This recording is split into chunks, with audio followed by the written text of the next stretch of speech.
devenir une habitude de ne pas avoir de batterie. Est-ce que je suis bien cadrée? I'm not sure. Pouh, ça fait beaucoup de lumière ça, hein, quand même.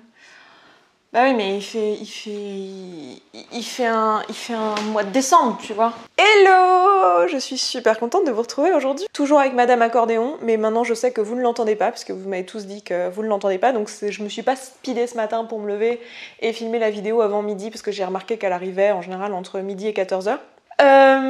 J'adore ces vidéos. Vous avez été nombreux et nombreuses à me dire que vous les aimiez aussi, et je trouve ça trop bien. Je prends vraiment beaucoup de plaisir à les faire et vous êtes beaucoup à me dire aussi que vous les écoutez en une fois. C'est vrai que moi je vous recommande de pas hésiter à les écouter en plusieurs fois, en 2, 3, voire 4 fois. Mais vous êtes beaucoup à me dire, bah en fait, tu sais Esther, entre 1h30 et 2h, finalement c'est comme un film.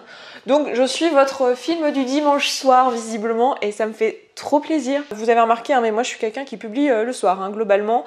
Mes heures de publication c'est entre 18h et 21h.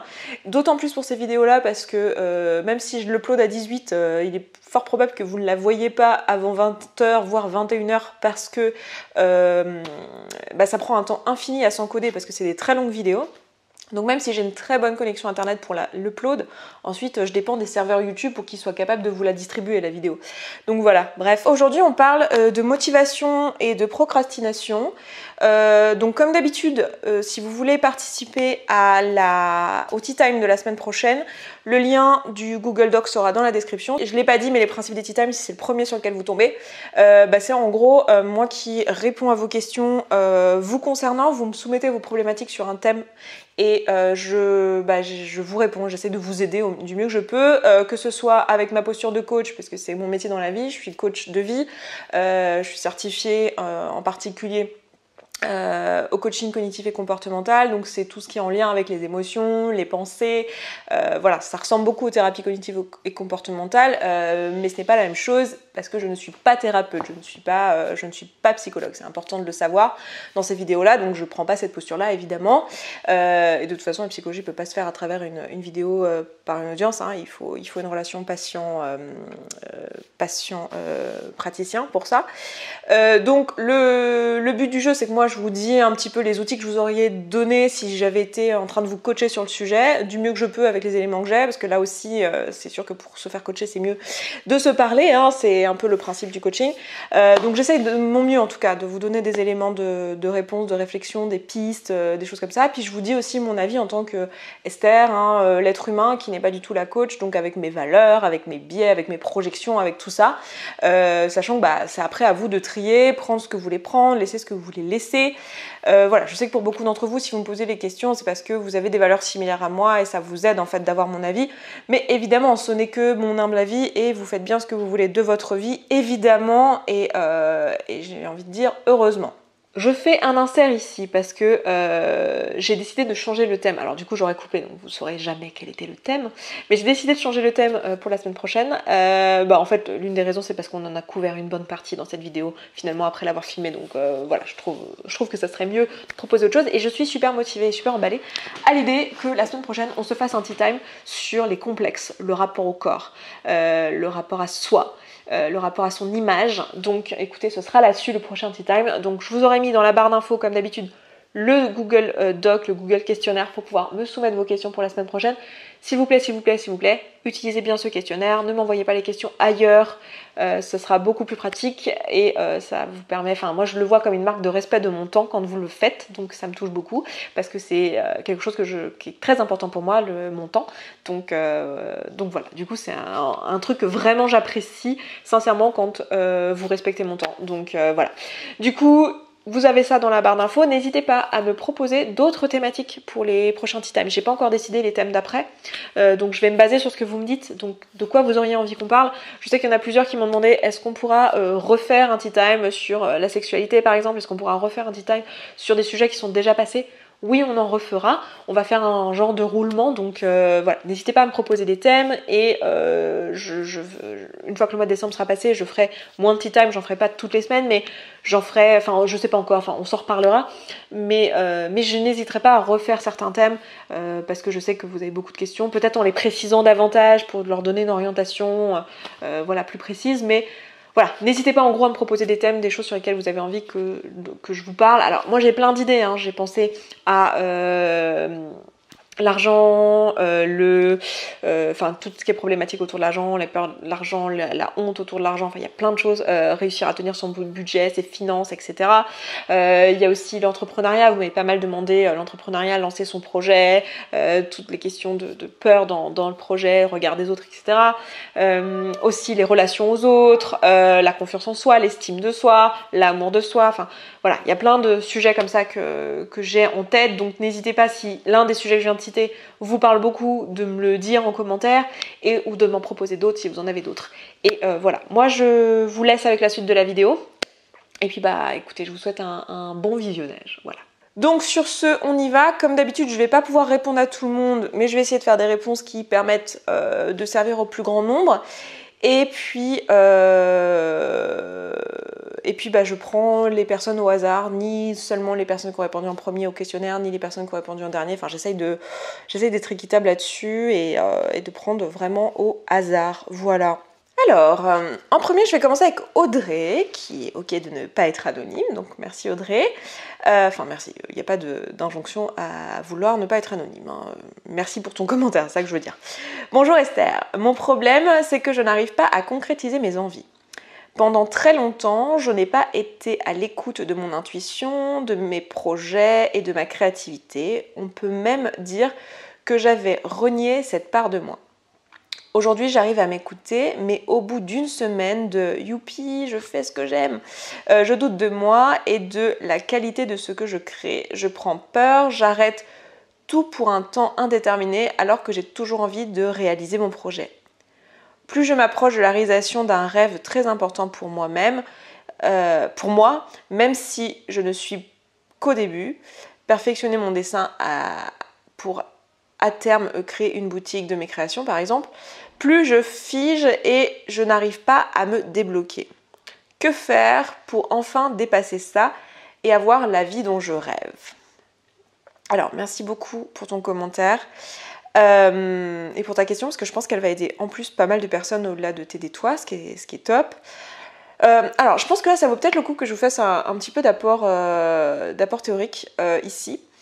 Donc là, tu es en train de me parler finalement du fait que voilà, tu as des projets, tu te laisses l'espace, donc déjà bravo pour ça, déjà d'être plus connecté à ton intuition, de te rendre compte qu'il y a des moments où tu te laissais pas l'espace et du coup de maintenant le faire, de te connecter à ta créativité, d'entreprendre tes projets, etc. Parce que je pense que c'est déjà c'est une première étape en fait, et celle-ci déjà elle est acquise et ça c'est top, donc bravo pour ça.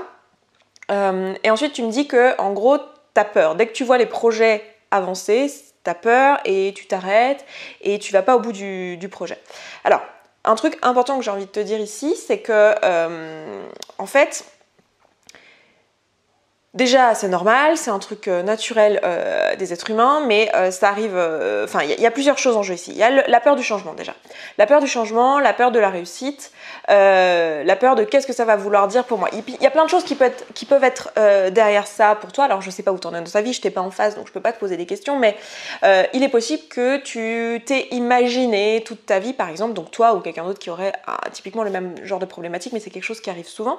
On s'est imaginé toute notre vie, oh un jour je créerai ci, je créerai ça, je serai actrice, j'aurai ma boutique de création, je ferai un vernissage, je ferai j'en sais rien, un film, je sais pas, dans les choses, j'essaie de trouver des idées de trucs créatifs. Voilà, on s'imagine ça, on se le projette, à tel point qu'en fait, si on n'a plus ce rêve, c'est-à-dire que si ce rêve il est concrétisé, eh bien on ne sait plus qui on est. On ne sait plus qui on est parce qu'en fait, on a toujours été la personne qui rêve à ce rêve. On s'est tellement identifié à ça que ça peut faire peur de le concrétiser juste parce qu'on a peur de se retrouver avec un espace un peu vide en fait, de pas savoir qui on est si on n'est plus la personne qui rêve à ce truc-là. Je sais pas si tu vois ce que je veux dire. Donc déjà, il y a ce truc-là qui peut jouer ici et qui peut créer cette peur et cette espèce de bloc un peu viscéral de « je vais pas au bout du truc » juste parce que j'ai trop peur de devenir la personne qui a réalisé cette chose-là. Donc moi, c'est ce que j'appelle la peur de la réussite, en fait. Donc tu as trop peur d'avoir réussi ce truc-là parce que tu ne sais pas qui tu es. Tu connais que la toi de « je suis en train d'avoir ce rêve » et tu connais pas la toi de « j'ai réalisé ce rêve ». Il y a aussi souvent Associé à ça, la peur de quand j'aurai réalisé ce rêve, j'aurai changé, je serai une autre personne, et est-ce que je vais pas devenir ci, ça ou ça. Dans le cas de l'art et des trucs créatifs, il y a souvent la peur de devenir quelqu'un de prétentieux, ce qui est assez drôle, parce que le fait d'avoir cette peur-là, ça veut dire que tu l'es pas, quoi. Donc c'est assez intéressant de le voir, mais alors je sais pas dans ton cas s'il y a des choses que tu projettes sur qui tu vas devenir en devenant quelqu'un qui a réussi à ce projet-là, mais il est possible qu'il y ait ça. Aussi, il y a autre chose qui est en jeu ici, qui est liée à la peur du changement, mais c'est le fait que là, tu as ta stabilité, là, tout va bien. Je veux dire, ton cerveau, il te dit, tout va bien, tu es en sécurité émotionnelle, tu es en sécurité financière, matérielle, tu es peut-être intégré même à un groupe, à une famille, à des gens voilà, qui t'aiment, etc. Qu'est-ce que tu vas aller chercher un truc qui est en dehors de ta zone de confort, alors que là, tout va bien et tu es en vie. Faut se rappeler que le cerveau, il n'a pas pour intention de te rendre épanoui. Lui, il s'en fout. Son but et ce qu'il a fait, c'est la façon dont notre corps a évolué au fil des âges, c'est que on a évolué pour maximiser la survie des êtres humains. Donc ton cerveau, il est surtout là pour maximiser ta survie, pas tellement pour t'aider à t'épanouir. Donc si tu veux, là, il est un peu en mode warning, warning, warning, ça fait peur. Attends, la peur, c'est vraiment un indicateur qu'il y a peut-être un besoin que tu as qui est fondamental qui risque de ne pas être rempli si tu fais l'action en question. C'est pour ça que tu as peur. Donc ça veut dire qu'il ne faut pas y aller. Souvent, on attend de ne plus avoir peur du tout, mais très souvent, ça n'arrivera pas. Donc c'est la peur du changement. Et donc là, c'est pas la peur de la réussite, c'est la peur du changement. Même si la peur de la réussite est liée à la peur du changement. Donc ça, la solution, ça va être plutôt de dire à ton cerveau, ok, je vois effectivement, là, peut-être que si je réussis à ce truc-là, peut-être que je vais être moins confortable financièrement si je prends ce risque, si j'avance sur ce projet. Ou peut-être que des gens de mon entourage vont me juger et peut-être moins bien m'aimer. Ou peut-être que moi, je vais me juger parce que je vais peut-être rater, peut-être que ce que je vais faire, je vais trouver ça moche et j'ai peur de pas me sentir bien par rapport à moi-même. Mais tu vois, en gros, l'idée, ça va être plutôt de dire à ton cerveau, ok, c'est ça qui est en train de se passer, c'est pour ça que j'ai peur. L'histoire de le rassurer, de rationaliser cette peur-là et de savoir que c'est juste une peur d'être humain qui est normale en fait et à laquelle tu peux pas vraiment échapper. Enfin, le dernier truc et la dernière piste théorique que j'ai envie de te donner ici, je pense pas que ça soit le cas, mais ça peut être le cas, c'est qu'il existe une peur aussi qui rend complètement immobile. Alors ça arrive rarement sur des projets à long terme, mais ça peut arriver, qui est la peur... en gros, t'as un organe qui s'appelle l'amygdale. Enfin, je sais pas si j'ai envie de rentrer. Est-ce que je rentre là-dedans? Peut-être je t'envoie au podcast que j'ai fait où je parle de ça. Donc c'est le podcast sur d'où viennent les émotions. Je crois que c'est l'épisode numéro 7 si tu as envie d'aller écouter ça. En plus à l'époque je venais de relire mes cours là-dessus, donc je l'avais très frais dans ma tête. Mais en gros, tu as un organe qui s'appelle l'amygdale qui va faire en gros te rendre stoïque si jamais la peur est trop forte, si jamais l'émotion est trop forte, si jamais l'implication est trop forte. Donc si tu te mets beaucoup la pression, c'est possible que tu te retrouves en fait à un moment donné où la peur est tellement forte qu'en fait ça t'empêche d'avoir accès à ton cerveau rationnel. C'est-à-dire que chimiquement, c'est ce qui se passe dans ton cerveau. C'est ce qui va t'arriver, tu vois. Typiquement, l'exemple que je donne tout le temps, c'est t'es dans la rue, t'es dans tes pensées, t'es en train de penser au fait que tu dois prendre rendez-vous avec ton dentiste, tu fais « Ah oui, c'est vrai, faudra pas que j'oublie », puis la liste de courses, puis tu marches, et là, d'un seul coup, il y a un vélo ou une voiture qui te passe devant, tu vois, à toute vitesse, et là, t'as peur pour ta vie, et donc tout s'arrête. Tu arrêtes de marcher, tu arrêtes de penser, et t'es dans l'immobilisme. En fait, parce que tu as cette peur qui est tellement forte, parce que en gros, ça court-circuite tes émotions. Et ça, c'est la réponse de l'amygdale, en fait, qui est le centre de la peur, qui fait que, du coup, pendant un instant, tu es court-circuité et tu entends plus ce qui se passe et tu ne peux plus agir, tu ne peux plus marcher. C'est pas que t'as pas de volonté ou quoi, c'est juste que tu ne peux plus. C'est ce qui arrive aussi souvent quand tu te fais agresser, par exemple. Tu te fais agresser et tu te dis, mon Dieu, j'aurais dû dire ça après coup, tu vois. Tu te dis, j'aurais dû dire ça, j'aurais dû faire ça. Mais en fait, sur le moment, tu es dans l'immobilisme parce que la peur est tellement élevée qu'en fait, ton cerveau, pour te protéger, il arrête tout, il court-circuite parce que c'est pas le moment de penser à la liste de courses des dentistes ou la liste de courses ou ton dentiste ou je ne sais quoi, parce que là tu es en danger immédiat. Donc il est possible que ta peur soit tellement forte et ta pression soit tellement forte que par moment tu te mettes dans l'immobilisme. C'est assez rare sur des projets long terme comme ça, mais ça pourrait tout à fait arriver. C'est ce qui peut arriver aux personnes qui créent des crises d'angoisse, enfin qui vivent des crises d'angoisse, pardon. Qui vivent des crises d'angoisse, etc. Enfin, leur cerveau crée une crise d'angoisse parce que c'est ça qui se passe à ce moment-là, quoi. C'est complètement irrationnel, mais c'est une réalité et ça met dans l'immobilisme. Donc, Que faire pour enfin me dépasser et avoir la vie dont je rêve? Je pense que là, dans ton cas, le fait d'écouter ce que je viens de te dire et de rationaliser ça et de comprendre ce qui se passe dans ton cerveau, ça peut beaucoup t'aider. Parce que le fait de dire à ton cerveau, ok, en fait, ok, tu as peur de ci, ça, mais c'est pas grave et c'est pas une raison d'être immobilisé, ça va beaucoup t'aider en fait. Donc de savoir que c'est ça qui se passe, ça peut beaucoup t'aider. Et puis moi, je te dirais un truc que je vais sûrement dire à beaucoup d'entre vous, qui est de découper le truc. En fait, quand un truc te fait peur comme ça et que ça te paraît impossible à dépasser, encore une fois, hein, la clé, et vous allez être saoulés de moi parce que je vais vous le dire à chaque tea time, comme je le répète à chaque coaching, mais la clé, c'est l'amour de soi. C'est là de te dire, ok, je m'en veux pas, je m'aime ici, je m'aime quoi qu'il arrive, donc qu'est-ce qui se passe? Tu sais, de te mettre à ta propre hauteur, de te parler de parler à ton cerveau qui a peur, qui est irrationnel, comme tu parlerais à un enfant de 5 ans à qui tu veux du bien en fait. De te mettre à sa hauteur, de lui parler avec des mots simples et de dire ok, qu'est-ce qui se passe? D'écouter et de te rassurer en te disant ok, c'est pas moi qui ai un problème, c'est pas moi qui suis une mauvaise personne, c'est pas moi qui n'ai pas de volonté ou je ne sais quoi. Et là, de juste passer à l'étape d'après et de te dire ok, quelle action je peux mettre en place et de le faire petit à petit en fait et de te faire un plan d'action et de surtout pas te juger et de savoir que ça va faire partie du jeu. Moi j'ai constamment peur, il y a constamment des moments où je fais des retours en arrière, où je me sabote, c'est le jeu, c'est le cerveau en fait, il a pas du tout envie de te sortir de ta zone de confort et c'est pas héroïque tu vois, il y a pas besoin de devenir une super héroïne, il faut juste le comprendre et te sortir de ta zone de confort mais sans te mettre dans ta zone de panique, donc t'écouter et le faire à ton rythme. Alors, ensuite j'ai une personne qui veut rester anonyme qui me dit « Bonjour Esther, merci d'avoir créé ce format et merci pour tout ce que tu apportes, tu rayonnes. » Oh, c'est gentil, merci beaucoup. Je pratique la procrastination très fréquemment au quotidien. C'est marrant comment tu dis ça, on dirait que tu pratiques un sport, c'est drôle. Je pratique la procrastination très fréquemment au quotidien, ce qui m'handicape et me fait culpabiliser lorsque les conséquences de la non-action se font ressentir. Et même avant. Depuis quelques mois, je me rends compte que la culpabilité que j'ai ne m'aide pas du tout et au contraire me renforce dans l'idée que je ne suis pas apte à prendre des décisions et à m'y tenir. Un planning fixé, des deadlines, des bonnes habitudes alimentaires, etc. Souvent, je remarque que mes objectifs sont trop grands et je me rends compte que je ne peux pas y arriver me fait encore moins agir. Et le fait de me rendre compte que je ne peux pas y arriver me fait encore moins agir. Je me demande si je manque d'autodiscipline et dans ce cas, as-tu des conseils à me proposer? Ou s'il est possible que l'inaction soit guidée par la peur de réussir et d'atteindre ce fameux objectif? Car j'ai l'impression que c'est mon cas. Merci de m'avoir lu. Bah, écoute, je t'en prie. Alors, je pense que pour tes doutes concernant le fait que c'est la peur de réussir, etc., peut-être que ce que je viens de répondre juste avant peut t'aider. Donc je pense que tu l'as écouté du coup, à mon avis tu as dû choper quelques petits trucs, donc je vais pas répéter ça, je vais plutôt m'attarder sur le reste de ta demande qui est est-ce que tu manques d'autodiscipline et est-ce que j'ai des conseils? Alors, bon, j'aime pas tellement ce mot autodiscipline même s'il est très utile, parce qu'il est souvent, en fait j'aime pas l'imaginaire qu'il y a autour de ce mot.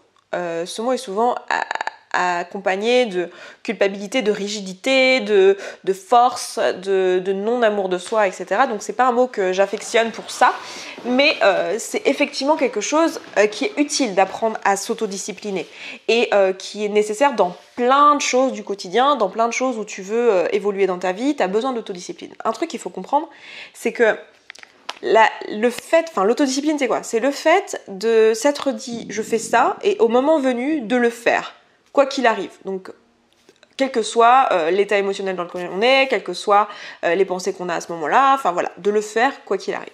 Et ça, c'est un truc, c'est une mécanique qui s'apprend en fait. C'est un truc, c'est progressif. Ça s'apprend, faut l'apprendre à son cerveau. Et très souvent, en fait, on y met un truc identitaire derrière, on se dit que si on ne sait pas le faire, c'est qu'on est une mauvaise personne, c'est qu'on n'est pas assez, parce qu'on est dans un monde qui valorise énormément l'autodiscipline. C'est bien vu, parce qu'on a déjà discuté de tout ça, mais les injonctions, en particulier en tant que femme, au sacrifice, au fait de faire don de soi, au fait d'avoir une parole droite. Enfin, il y a quand même beaucoup de valeurs de notre société qui sont liées à ça. Donc on se met beaucoup la pression pour s'autodiscipliner, etc. parce que c'est bien vu socialement, c'est validé en fait par notre société.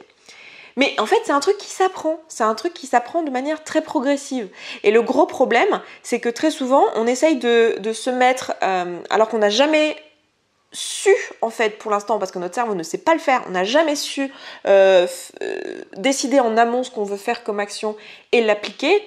Et là, on décide de se faire tout un planning de sport, d'alimentation, de travail, d'autodiscipline sur tous les domaines. Et le problème, c'est que apprendre ça à son cerveau, apprendre à son cerveau à prendre une habitude, je vous renvoie à un bouquin, je sais pas si je l'ai là sous la main, The Willpower Instinct, qui est un des bouquins, qui est mon bouquin préféré, hein, pour être tout à fait honnête. Quand on me demande quel est mon livre préféré, je réponds souvent celui-là, en termes de non-fiction en tout cas, qui est un bouquin en fait qui vous explique le principe de comment marche la willpower, donc la volonté. Et en français, il a été traduit, hein, c'est le pouvoir de la volonté. Et c'est un truc qu'il faut comprendre, c'est que la volonté, enfin le fait de faire à son cerveau un truc que naturellement il n'aurait pas envie de faire, donc se mettre en action pour faire quelque chose, se mettre à travailler, manger un truc plutôt qu'un autre, enfin en gros prendre des décisions intentionnelles avec son cortex préfrontal et utiliser la volonté, en fait c'est un truc qui est épuisant, c'est un truc qui fatigue mentalement, qui fatigue émotionnellement et qui fatigue physiquement. C'est quelque chose, ça peut faire des maux de tête de passer toute une journée à prendre des décisions et à faire des choix.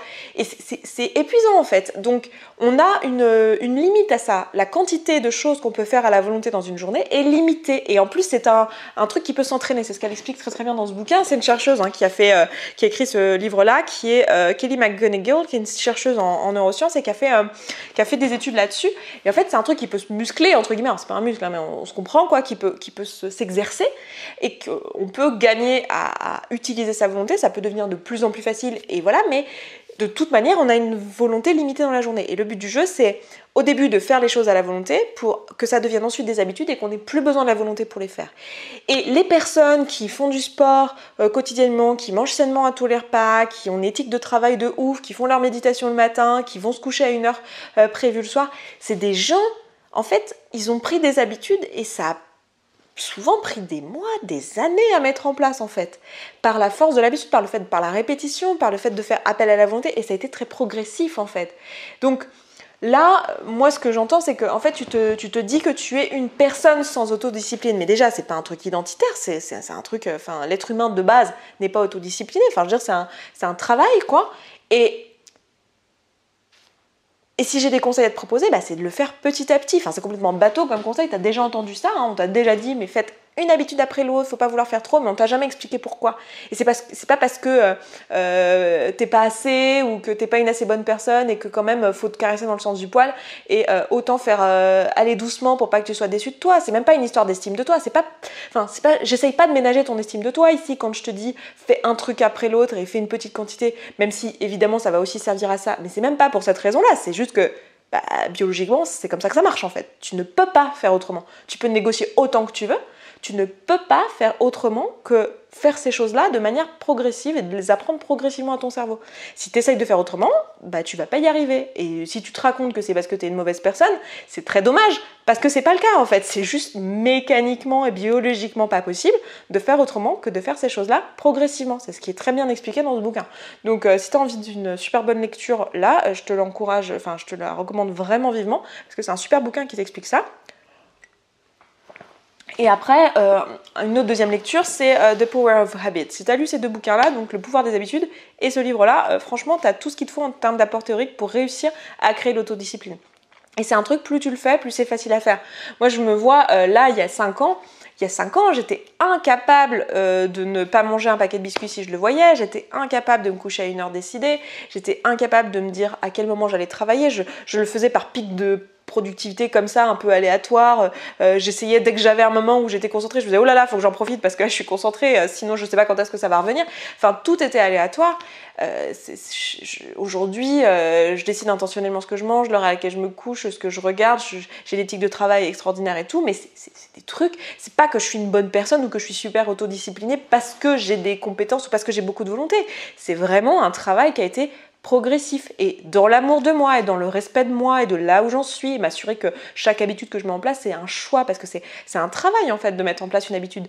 Ça prend 30 jours à 3 mois donc c'est beaucoup de travail et il faut se laisser le temps en fait.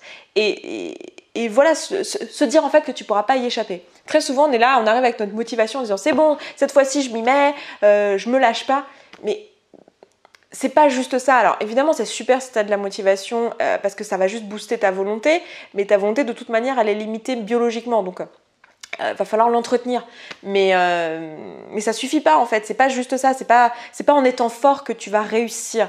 En fait, tu vas pas négocier avec ton corps et avec ta biologie en fait. Je sais pas si tu vois ce que je veux dire. Juste avant de passer à la question suivante, je voulais rajouter sur la culpabilité parce que je pense que vous êtes beaucoup à vous reconnaître là-dedans, même si je pense que c'est un truc qui risque d'aller d'être proposé dans les autres questions, mais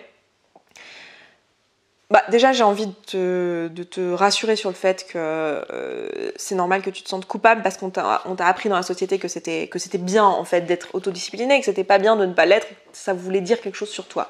J'espère qu'avec tout ce que je t'ai dit depuis le début de la vidéo, tu vois combien ça n'est pas à propos de toi. Ne serait-ce que le fait que tu m'amènes cette émotion-là et que vous êtes des centaines, des milliers à me parler de cette émotion-là, dans ce contexte-là, ça montre bien que c'est pas un truc qui vous est propre à vous en tant qu'identité d'être humain. Je veux dire, c'est un truc qu'on vit tous, donc c'est pas un truc qui t'est propre et qui est à propos de toi, tu vois, c'est pas ta particularité à toi en tant qu'individu, tu vois ce que je veux dire. Et effectivement, ce sentiment que ça t'handicape et que ça en rajoute, oui, parce que en réalité, ce qui se passe, c'est que quand tu te sens coupable, en fait, c'est une baisse d'estime de toi. C'est-à-dire que tu te dévalorises ici, tu penses que toi tu as un problème, donc c'est pour ça que c'est hyper important d'avoir entendu ce que j'ai dit avant et que tu comprennes que c'est pas du tout à propos de toi et que c'est vrai, hein, c'est pas juste, enfin même si j'ai envie de te faire du bien et de te caresser dans le sens du poil et de te dire meuf ne sous-estime pas, prends confiance en toi, etc. Même au-delà de moi, mon envie de t'empouvoirer là-dessus, de toute façon même biologiquement c'est vrai quoi, c'est pas à propos de toi quoi, ça. Enfin, tu vois ce que je veux dire? Même au-delà de ça. Et donc cette culpabilité-là, elle te dessert parce que elle te fait croire qu'il y a un truc à propos de toi, alors que pas du tout. Et en plus de ça, c'est dévalorisant. Ce qui fait que quand tu es dévalorisé, quand tu manques d'estime de toi, tu vas aussi manquer de confiance en toi parce que les deux sont liés. C'est-à-dire si tu penses que tu n'es pas assez, tu vas avoir du mal à entreprendre et à mettre des actions en place parce que tu penses que t'es pas assez, que tu mérites pas, que tu vas pas y arriver, que tout un tas de choses. Et du coup, ça va impacter ta confiance en toi et donc ta confiance à faire, et du coup forcément tu vas moins faire et tu vas rester dans l'inaction et du coup c'est un cercle vicieux. Donc oui, effectivement, te culpabiliser ici ça va pas être utile. La seule chose que j'ai envie de te dire, c'est que vraiment il y a pas lieu quoi. Je veux dire, c'est ok là où t'en es. Enfin, je veux dire, c'est là où t'en es en fait. Ton cerveau pour l'instant il en est là en termes de combien tu sais utiliser ta volonté. C'est juste des compétences à acquérir comment utiliser ton cerveau à bon escient, comment le comprendre, comment comprendre les mécanismes qui sont en jeu. Et je veux dire, t'en es là où t'en es et voilà quoi. Il y a rien qui s'est passé comme ça ne devrait pas se passer. Enfin, tu vois, genre tout est ok ici quoi. Voilà. Alors ensuite j'ai Anna qui me dit comment repartir quand on est au plus bas, dans un cercle vicieux de procrastination extrême. J'ai 19 ans, je vis chez mes parents, j'ai fait 1 an de prépa et j'ai abandonné il y a 2 mois en début de 2e année. Depuis, je n'ai rien du tout et je ne sais pas par où commencer pour me remettre en forme, dans une forme de vie active. J'ai juste envie de rester dans ma situation jusqu'à la fin de ma vie, même si je suis malheureuse. Ma question est par où commencer quand on a l'énergie de rien et zéro motivation? Merci pour tout ce que tu fais, tout le contenu que tu crées, c'est absolument génial. PS, serait-il possible de continuer à publier les podcasts sur YouTube? Je trouve ça plus pratique de les écouter, pour les écouter. Alors, je refuse de faire 4 fois le boulot, donc actuellement je ne les reposte pas sur YouTube parce qu'il faudrait que je le fasse à la main. À la base j'utilise un outil, je te réponds juste à ça. Vous êtes plusieurs à me l'avoir dit, je sais que les podcasts ne se publient plus sur YouTube. J'utilise un outil qui s'appelle Podbean pour poster sur toutes les plateformes parce que vous imaginez bien que je vais pas sur Deezer, Spotify, iTunes, SoundCloud, machin, poster tout à la main, donc j'utilise un agrégateur qui poste sur YouTube. Et en fait je refuse de faire le travail 2 fois parce que là il faudrait que je le poste à la main en fait pour que ça y soit, parce que je ne sais pour quelle raison ils ont des problèmes de serveurs, de machin, de trucs, et ils sont en train de voir avec YouTube pour pouvoir le faire, et là actuellement ils n'y arrivent pas. Donc dès que ce sera réglé, les podcasts iront sur YouTube, mais pour l'instant c'est trop de travail. En fait c'est pas beaucoup de travail de poster en plus sur YouTube, c'est juste que c'est un truc qui s'accumule, enfin il y a trop tout un tas de détails comme ça, de trucs, et donc pour l'instant c'est pas le cas, mais c'est pas par choix quoi, c'est pas je me suis dit tiens YouTube ça sert à rien, j'ai plus envie de poster les podcasts sur YouTube quoi. C'est juste que l'outil qui le fait normalement, là actuellement ne le fait plus, et on est au courant, on est en discussion avec eux, on est en train de même leur foutre des coups de pression là-dessus parce que ça nous saoule, et surtout qu'on paye quand même un certain prix pour héberger les podcasts et pour ce service, et donc c'est un peu casse-pied, mais voilà. Et ça me saoule à chaque fois, enfin c'est pas contre toi, mais ça me saoule à chaque fois que je vois quelqu'un me le dire et me le demander, parce que c'est plusieurs fois par jour, et que moi-même ça me saoule qu'il ne le fasse pas, donc voilà, et j'essaye de pas me mettre la pression de le faire à la main, parce que je refuse de m'ajouter ça sur ma to-do, parce que j'ai déjà trop de trucs comme ça sur ma to-do. Voilà. Bref. Donc t'en fais pas, la demande est prise en compte.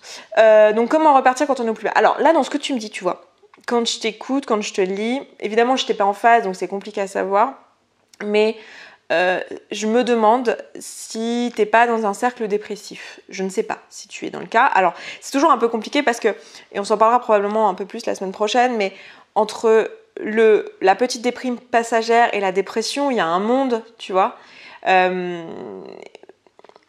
Et voilà, c'est pas possible de le diagnostiquer. Alors déjà, je suis pas habilitée à le faire, mais en plus, c'est pas possible de le diagnostiquer comme ça avec un message, évidemment.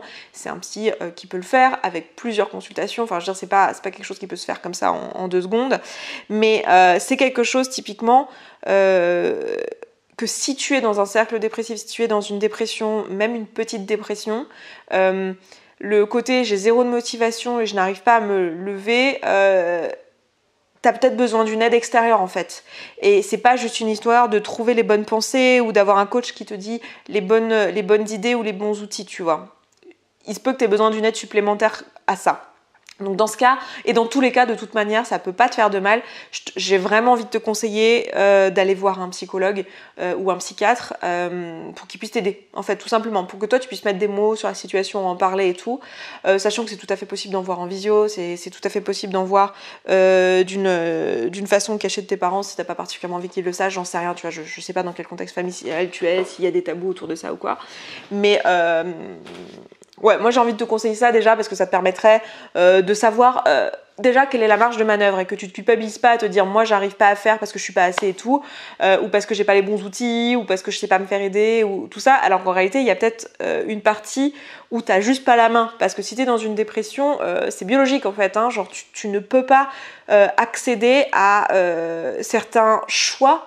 Enfin, je veux dire, biologiquement, tu n'es pas en mesure de faire un choix avec ton cortex préfrontal, donc le centre de tes pensées, parce que c'est court-circuité par tout un tas de mécanismes chimiques qui t'empêchent de faire ce choix-là. Donc enfin, je suis pas du tout du genre à vouloir te désempouvoirer et te dire mon Dieu, t'es impuissante et tout, mais il y a une réalité biologique à un moment donné, et tout ça c'est progressif. C'est-à-dire que c'est compliqué de savoir si t'es dans une petite déprime ou si t'es dans une dépression, ou même dans une grosse déprime. Enfin, à quel moment en fait il y a ce basculement, et il est très insidieux et c'est un spectre, hein, tu vois. C'est tout à fait comme quelqu'un qui est, tu vois, je sais pas, qui est à un poids normal, et quelqu'un qui est en obésité morbide, et à un moment donné on a décidé qu'il y avait un chiffre qui faisait passer de l'un à l'autre, mais en réalité c'est un spectre et c'est du cas par cas, et voilà, et bah là c'est un peu la même chose si tu veux avec la santé mentale. Donc moi, je te dirais que commence déjà par cette case-là. C'est le premier truc et la première piste que j'ai envie de te donner. C'est commence par cette case-là. Dans tous les cas, même si tu n'es pas en dépression, ça peut faire du bien. Enfin, en tout cas, ça peut pas faire de mal d'aller voir un psy. Moi, j'en vois un de manière hebdomadaire depuis des mois et des années. Alors, j'ai fait des pauses et tout, et c'est quelque chose qui aide énormément. Donc, voilà. Et ensuite, si tu as accès à tes pensées et si tu es en mesure, tu vois, que tu n'es pas malade du coup, et que tu es en mesure de appliquer des outils de coaching, je pense que le premier truc que je te dirais ici, c'est de commencer par petit en fait, parce que là on est dans un cas où effectivement ton muscle de la volonté, hein, même si c'est pas un muscle, là il est vraiment tout mou quoi, il est vraiment au minimum. Donc le but ça va pas être de te faire des courbatures pour rien, ça sert à rien, tu vas pas y arriver, enfin je veux dire c'est pas humain de lui demander ça. Donc moi je te dirais de commencer par tout mou, faire une sortie de zone de confort, faire un choix pour une journée, une action dans ta journée. Et de manière générale, de toute façon, le cerveau n'est pas capable de faire plus de 3 actions dans la journée. Donc souvent, moi je vous dis, donnez-vous un objectif et 3 actions pour y parvenir dans votre journée. C'est tout. Donc commence par faire une action, genre un choix d'une action qui pour toi est une sortie de zone de confort mais qui n'est pas non plus un truc qui te mettrait dans ta zone de panique. Et ne te juge pas sur cette action, ne te dis pas ouais mais c'est un truc trop petit, non je devrais me mettre une action plus grande. Non, mets un truc qui est à la hauteur où toi tu t'écoutes et tu sais que c'est un truc qui déjà te sort de ta zone de confort. Et je te dirais ne pas te mettre la pression sur choisir ce que tu vas faire dans la vie et essayer de répondre à tout prix à des grandes questions que tout le monde va te poser là en ce moment, à savoir oui bah du coup qu'est-ce que je vais faire après ma prépa, du coup qu'est-ce que je fais l'année prochaine, est-ce que je cherche un boulot, est-ce que machin. Pour l'instant, si ces questions-là, t'as pas de réponse, t'as pas d'élément de réponse, ça sert à rien de tourner en boucle dessus et de te les poser, de te les poser, de te les poser. Moi, je te dirais, commence par des actions concrètes du quotidien pour te remettre en marche. En fait, là, le but, ça va être juste de te remettre en marche et d'avoir envie, en fait, de faire des choses. Donc, pose-toi la question, tiens, les peu de moments où j'ai envie de faire un truc, là, j'entends bien que t'es dans une situation où t'as envie de rien, mais les peu de moments où t'as une envie, ou une insidieuse envie, c'est quoi? Et peut-être d'aller explorer ces pistes-là pour te donner des idées d'action à faire. Voilà, moi c'est comme ça que je te dirais de débuter. Voilà, même si évidemment pour moi la première piste c'est surtout d'aller chercher une aide médicale ici pour t'assurer que t'es pas en train de te croire capable de faire des choses alors qu'en fait peut-être que biologiquement tu ne l'es pas. Ensuite, j'ai Alex qui me dit « Bonjour Esther, merci pour tout ce que tu fais, tes podcasts, tes vidéos, tes chaînes vidéo, pardon, tu es très inspirante. Merci beaucoup. En 2019, je suis devenue maman, j'ai pris un congé maternité et mon cheminement a été de ne pas reprendre mon poste en CDI et il était temps de me lancer. Donc depuis janvier 2020, j'avais quitté mon travail pour m'associer à ma mère pour gérer un gîte et des chambres d'hôtes. Waouh, déjà bravo pour sa décision, c'est top, ça a l'air trop bien. Et puis bravo, félicitations aussi pour ton bébé. Enfin, ça fait quand même beaucoup de choses en l'espace de 1 an, 2 ans. Hein. C'est top. J'ai énormément travaillé dans l'ombre toute l'année pour promouvoir notre maison d'hôte. Et plus la saison estivale touristique et plus la saison estivale touristique qui est passée, je me sens vidée. Alors, je suis pas sûre d'avoir tous les mots dans la phrase, mais bon, j'ai compris. Je n'ai plus de motivation et je procrastine depuis 2 semaines sur ce que j'ai à faire. Je culpabilise de ne pas avancer sur toutes les actions que je dois mettre en place pour développer l'entreprise. Qu'en penses-tu? Comment puis-je me remotiver et éviter cette procrastination? Merci d'avance. Si tu réponds à ma question, belle journée à toi, Alex. Bah écoute, merci beaucoup. Bah déjà, tu vois, je réitère, mais dire merci de m'avoir posé la question. Je pense qu'elle va aider pas mal de personnes aussi. Et je réitère, mais bravo déjà pour tout ce que tu as mis en place en peu de temps. Voilà, je pense qu'il y a eu pas mal de sorties de zone de confort et voilà, c'est chouette. Enfin, ça a l'air d'être aligné avec toi dans ce que tu lis, donc moi ça me met en joie à chaque fois quand je vois des personnes qui suivent un petit peu leur petite voix, leur intuition, parce que je trouve ça trop top, quoi. Ça me fait des petits ziboubis dans le corps, si tu veux. Et là, tu me dis qu'en fait, en gros, t'es fatiguée, t'as une grosse année et t'as plus de motivation, tu procrastines depuis 2 semaines et tu veux savoir un peu comment te remotiver et éviter cette procrastination. Moi, je me pose la question, tu vois, en te lisant, si t'es sur la bonne piste quand tu me demandes de te remotiver et d'éviter la procrastination. Est-ce que c'est ça, vraiment? Parce que la procrastination, c'est souvent aussi un moyen de ton cerveau de dire... Et d'ailleurs, j'avais fait une vidéo sur la procrastination. Je vous la remettrai en barre d'infos parce que je pense pas que je la mettrai dans le i ici pour toutes les raisons que je vous ai déjà expliquées. Donc, je la remettrai dans la barre d'infos. Mais je crois que je l'expliquais dans cette vidéo-là. Mais il y a des chances en fait que ici, dans beaucoup de cas, en fait, la procrastination, elle vient te dire qu'il y a un truc que tu essayes de faire qui est non aligné avec qui tu es, que t'as pas vraiment envie de faire au fond. Et autant quand tu lances ta boîte, à un moment donné, la motivation suffit, genre tu vas faire plein de trucs un peu chiants, de l'administratif, de la compta, enfin des trucs que t'as pas forcément envie de faire si c'est pas ton métier, sauf si t'adores l'administratif et la compta et que c'est ton métier, hein, mais quand t'es entrepreneur, il y a plein de moments où tu vas te retrouver à faire des choses que t'as pas envie de faire, ton site web, enfin j'en sais rien, des trucs qui t'inspirent pas plus que ça. Et tu vas y mettre beaucoup d'énergie, ça va te fatiguer parce que c'est pas ta zone de génie, c'est pas là où t'es le meilleur dans la vie, mais tu le fais parce que c'est le début, parce que tu te lances, parce que t'as de la motivation, parce qu'il faut bien, parce que tu veux lancer l'activité, parce que ta mission elle est plus grande et elle dépasse toutes ces considérations là et tout ça. Et puis il arrive un moment où en fait c'est plus suffisant. Et là je me demande en fait si t'es pas au stade où En fait, c'est pour beaucoup de gens, en fait, on continue à chercher la motivation de faire des trucs qu'on n'a pas envie de faire, plutôt que de déléguer. C'est-à-dire qu'il y a un moment donné, tu vois, il y a peut-être des choses, c'est juste plus à toi de les faire. Peut-être que... Enfin, je sais pas, tu vois, tu m'as pas dit quelles étaient les actions, mais il y a des choses, ça peut être un manque de motivation, et dans ce cas, bah, je te redonne un peu tous les éléments d'avant, c'est-à-dire que il faut que tu te fasses petit à petit, que tu te remettes dans le bain, voilà, mais je veux dire, faire tout à la force de la volonté, à la motivation toute sa vie, ça marche pas en fait. Ça marche pas et c'est pas humain. Et ça marche pas pour toutes les raisons que je t'ai déjà expliquées plus tôt, c'est-à-dire que le cerveau ne peut pas de toute façon. Donc s'il y a des choses, ça ne devient pas une habitude, s'il y a des choses, ça ne devient pas naturel pour toi, c'est qu'il y a un moment, il est possible que ça soit le bon moment de les déléguer. Et à des personnes qui ont plus envie de le faire, qui seront plus motivées, soit parce qu'elles sont le toi d'il y a un an, qui y croient, qui est motivé, etc. Soit parce que c'est vraiment, elles, pour le coup, leur mission de vie, leur zone de génie, les trucs qu'elles aiment. Donc il faudrait que tu te poses la question. En fait, je crois qu'une piste pour toi, ça pourrait être d'aller regarder quelles sont les actions sur lesquelles tu procrastines de manière récurrente. Et noter, en fait. Noter dans ta journée, voilà, quelles sont les actions que tu fais pas, que tu repousses. Quel est le sentiment, qu'est-ce que tu te dis à ce moment-là. Et te poser vraiment sincèrement la question de est-ce que c'est des trucs qui t'inspirent? Est-ce que ces actions-là, tu as envie de les faire, en fait? Et de voir si ça serait pas le bon moment pour toi de déléguer. Alors tu vas sûrement me dire, oui, mais c'est pas possible. On s'en fout en fait, pour l'instant c'est pas la question. Le comment on s'en fout, on veut déjà savoir quelle est la raison. Parce qu'après, si tu sais qu'en fait c'est ça, c'est que t'es pas inspiré par ce truc-là et ces actions-là c'est pas ta zone de génie, c'est pas là où tu veux contribuer dans l'entreprise familiale, bah, tu vas pouvoir mettre des actions en place. Alors s'il se trouve que financièrement pour l'instant c'est pas possible de déléguer telle tâche ou telle tâche, bah, tu vas pouvoir déjà te créer de la motivation en ne racontant pas à ton cerveau non mais il faut que tu le fasses parce que sinon tu es une mauvaise personne, mais plutôt en racontant je sais que tu n'as pas envie de faire ces choses-là, mais pour qu'on puisse le déléguer, il nous faut tel chiffre d'affaires, on a fait des prévisions sur l'année prochaine, et dans ce cas, tu te crées de la motivation et tu recrées de l'entrain et tu remets du grain à moudre, si tu veux, dans la machine de la motivation grâce à un objectif concret de « j'ai reconnu ». Petit cerveau, je sais que ça, je l'ai reconnu, c'est pas un truc qui t'épanouit, je le sais et je suis en train de mettre un plan d'action en place pour que à l'avenir ça soit plus le cas et que tu ailles mieux. Mais juste là, j'ai besoin de toi sur telle tâche. Tu vois, ça va être très différent en fait que si tu essayes de juste de te créer de la motivation en mode ouais, je suis une mauvaise personne, il faut que j'y arrive, je l'ai déjà fait, pourquoi j'y arrive pas maintenant? Non mais vraiment, mets-toi un coup de cravache, non. Ça va pas le faire en fait. C'est beaucoup plus productif et beaucoup plus puissant de savoir réellement la raison pour laquelle tu procrastines et d'apporter des vraies solutions.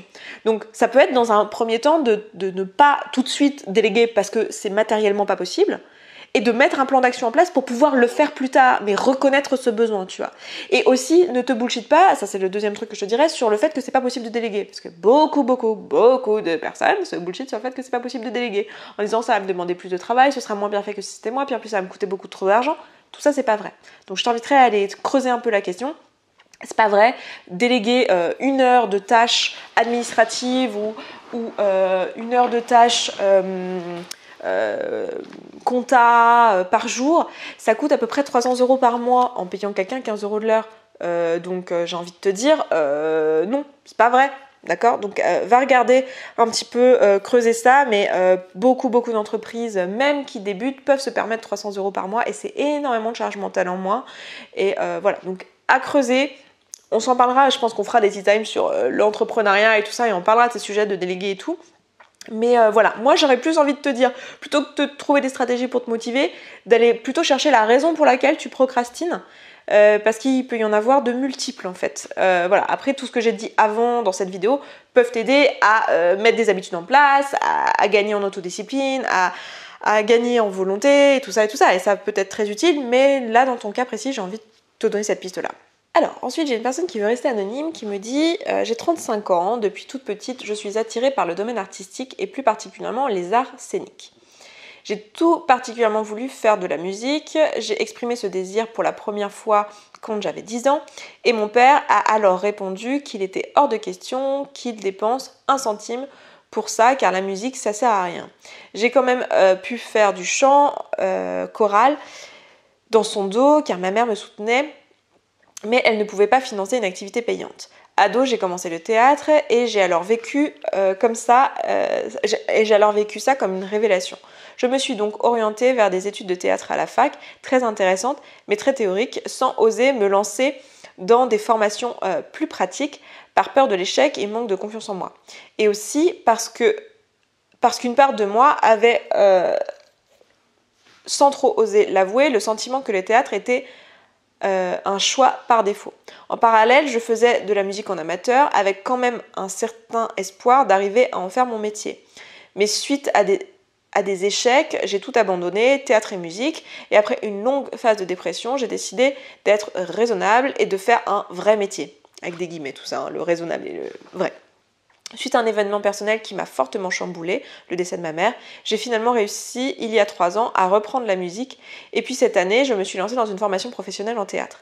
Mais je suis face à un gros dilemme. Mon sentiment que le théâtre était un second choix me revient en plein fouet dans le visage et je n'ai pas vraiment envie de bosser mes cours. J'ai juste envie de faire de la musique.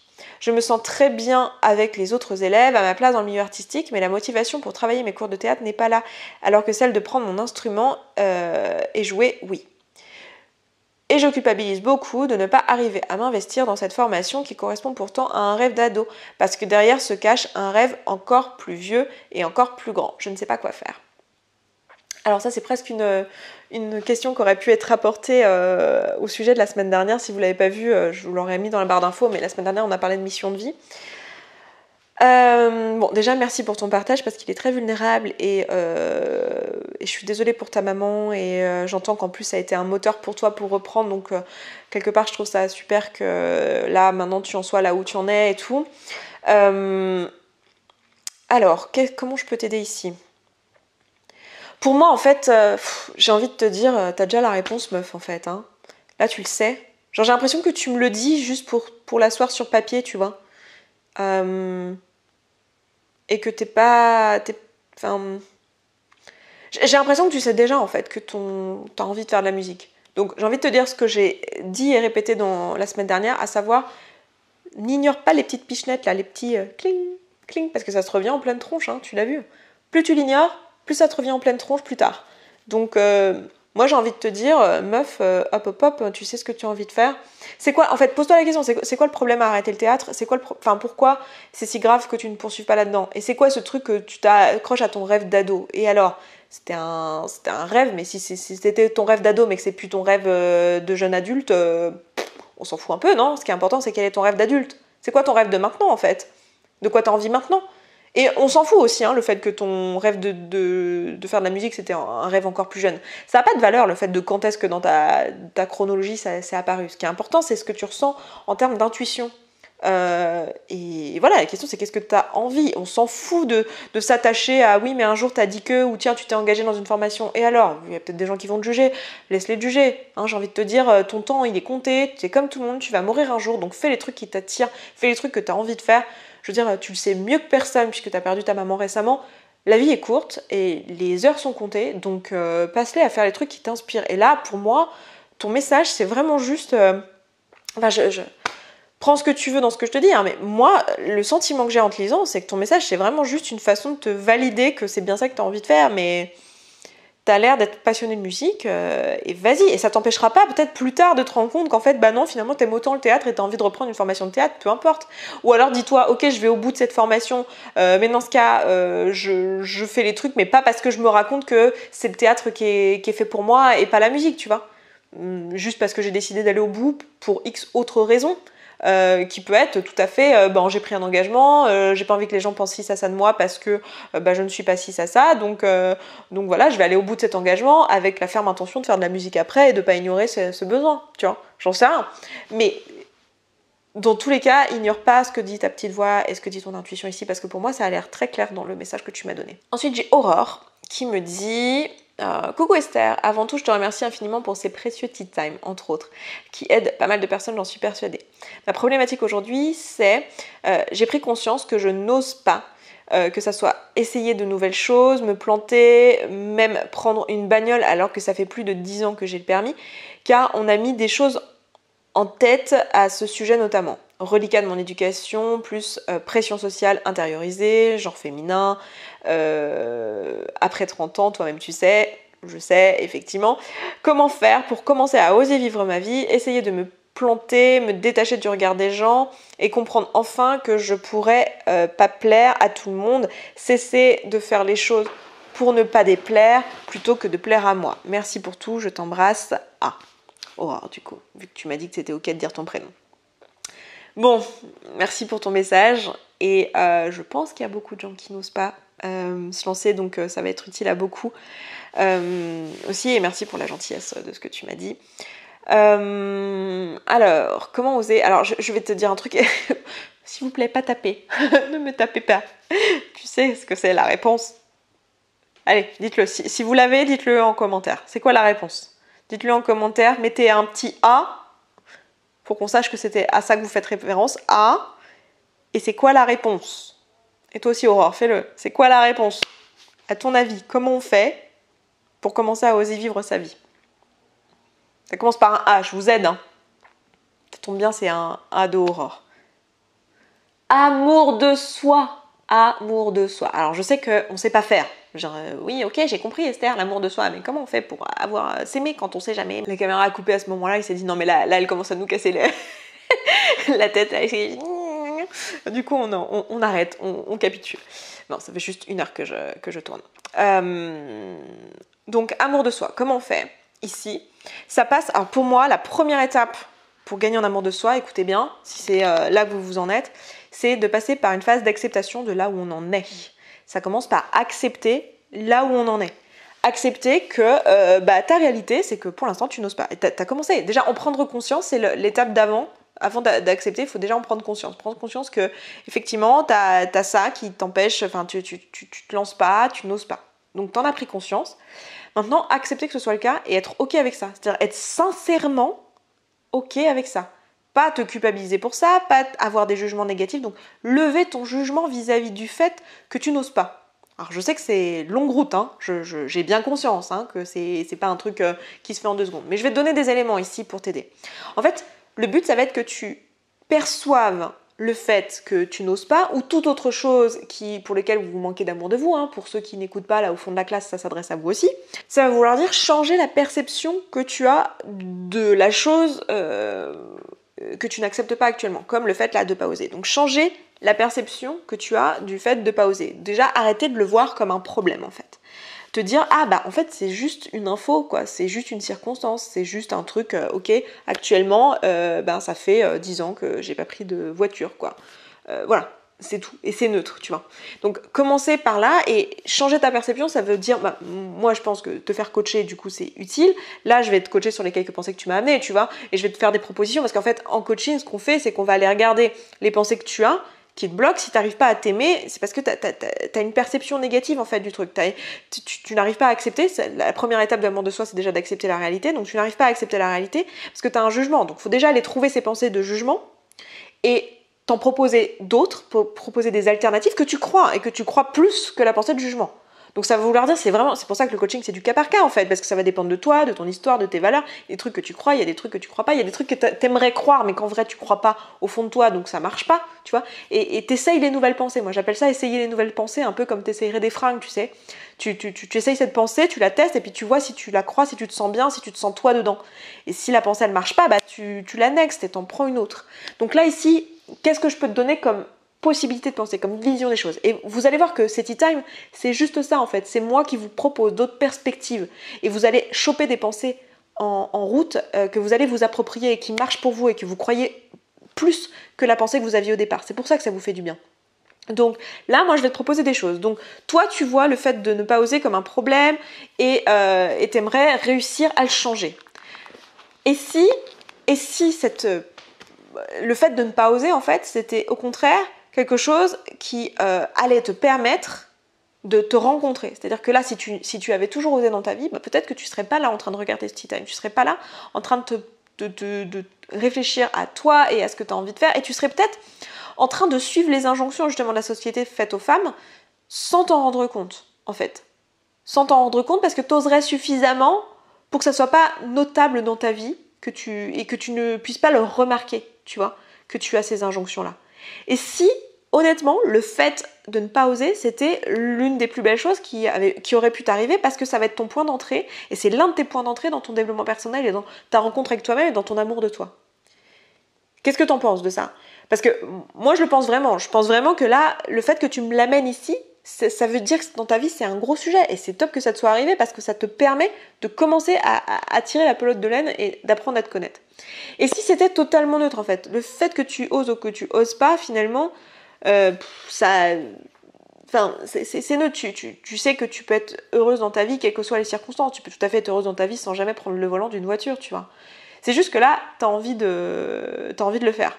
Donc déjà, pour moi, accepter là où t'en es, ça passe par là. Vraiment ne pas te juger, de te dire, tu sais quoi, en fait, j'ai pas osé, bah ouais, j'ai juste pas osé. Et l'une des pensées que j'ai envie de te donner aussi là-dessus, au-delà du fait que c'est cool que t'aies pas osé parce que ça te permet d'être là où t'en es et d'apprendre à te connaître, mais c'est aussi que ça t'appartient pas, en fait. T'as pas osé et tu l'as dit toi-même. Bah, ça dit rien sur toi, en fait. C'est juste parce que socialement, t'as eu l'éducation que t'as eue. Enfin, c'est pas toi, en fait. C'est pas tes pensées. C'est toutes les pensées qui t'empêchent de conduire, par exemple. C'est pas les tiennes. Tu vois, tu l'as dit toi-même. C'est pas les tiennes. Donc, rien que de prendre ça, rien que cette pensée-là, ça suffit à accepter la situation. Tu fais, ah, mais ouais, en fait, je suis dans cette situation-là à cause de pensées qui ne m'appartiennent pas. Ok, je comprends mieux, en fait. On m'a dit ça et puis bah, je l'accepte parce que en fait mon cerveau il a essayé de me protéger et il voulait que je sois acceptée par le groupe. J'ai voulu me protéger, j'ai eu peur, j'avais envie que mes besoins soient remplis, mes besoins humains, et c'est on ne peut plus légitime de la part d'un être humain d'avoir envie de remplir ses besoins de base, sécurité émotionnelle, acceptation du groupe, etc. Et c'est juste ça que j'ai fait ici, en fait. Quand j'ai pas pris le volant ou quand je n'ai pas osé faire ci ou ça, j'avais juste peur que les autres aient un mauvais regard sur moi, et c'est juste humain, en fait. Donc je peux tout à fait accepter ça et me le pardonner, tu vois. Et enfin, je sais pas si le mot pardon est pas un peu fort ici, mais juste le dire, ah ok, je comprends, putain, c'est pour ça. Et donc l'accepter. Je sais pas si ces pensées-là te parlent. Après, je pense que si ça suffit pas, le but ce sera peut-être de prendre une séance de coaching là-dessus, hein. D'ailleurs, ça me fait vous dire que bon, là c'est pas encore ouvert, mais on ouvre le 25 décembre, mais on lance une nouvelle version de la communauté.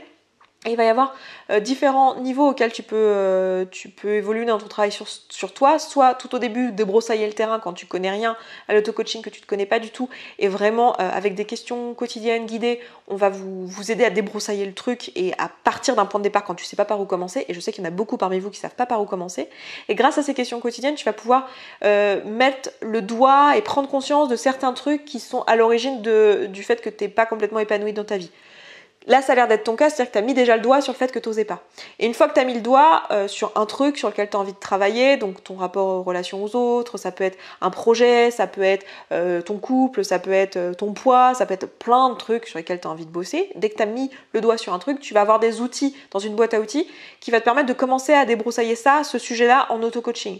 Et quand tu arriveras à la limite et que ça sera plus suffisant de le faire en auto-coaching, si c'est plus suffisant, parce qu'il y a plein de domaines dans ta vie où l'auto-coaching suffit, et ça dépend des personnes, hein, tu vois, il y a des personnes, par exemple sur la perte de poids, moi je coach beaucoup là-dessus, il y a des personnes qui ont perdu tout leur poids et qui ont changé leur état d'esprit et leur relation à la nourriture, juste avec les vidéos gratuites, et il y en a pour qui il y a eu besoin d'un coaching, donc tu vois, ça dépend vraiment des gens, donc ce sera à toi de voir, mais dans la communauté, on vous proposera la possibilité d'avoir du coaching de groupe, ça c'était déjà le cas, mais aussi du coaching individuel si tu as besoin sur certaines thématiques pour aller te débloquer, et ça je pense que c'est typiquement une problématique, tu vois, que tu peux amener en coaching individuel sur une séance de 20 minutes, 30 minutes, parce que ça permettrait d'aller explorer d'autres pensées. Parce que moi, je t'en donne quelques-unes basées sur ce que j'imagine et mon expérience, parce que j'ai un peu de bouteille en coaching derrière moi. Donc j'ai une idée de quelles sont les pensées qui peuvent peut-être t'aider, parce que je les ai déjà proposé à plein de personnes avant toi, et où d'autres personnes me les ont amenées, où j'en ai eu l'expérience, etc. Donc j'ai des idées, mais c'est pas personnalisé, quoi, tu vois. Donc le but, c'est d'aller regarder ce que toi tu crois et d'aller lever ça.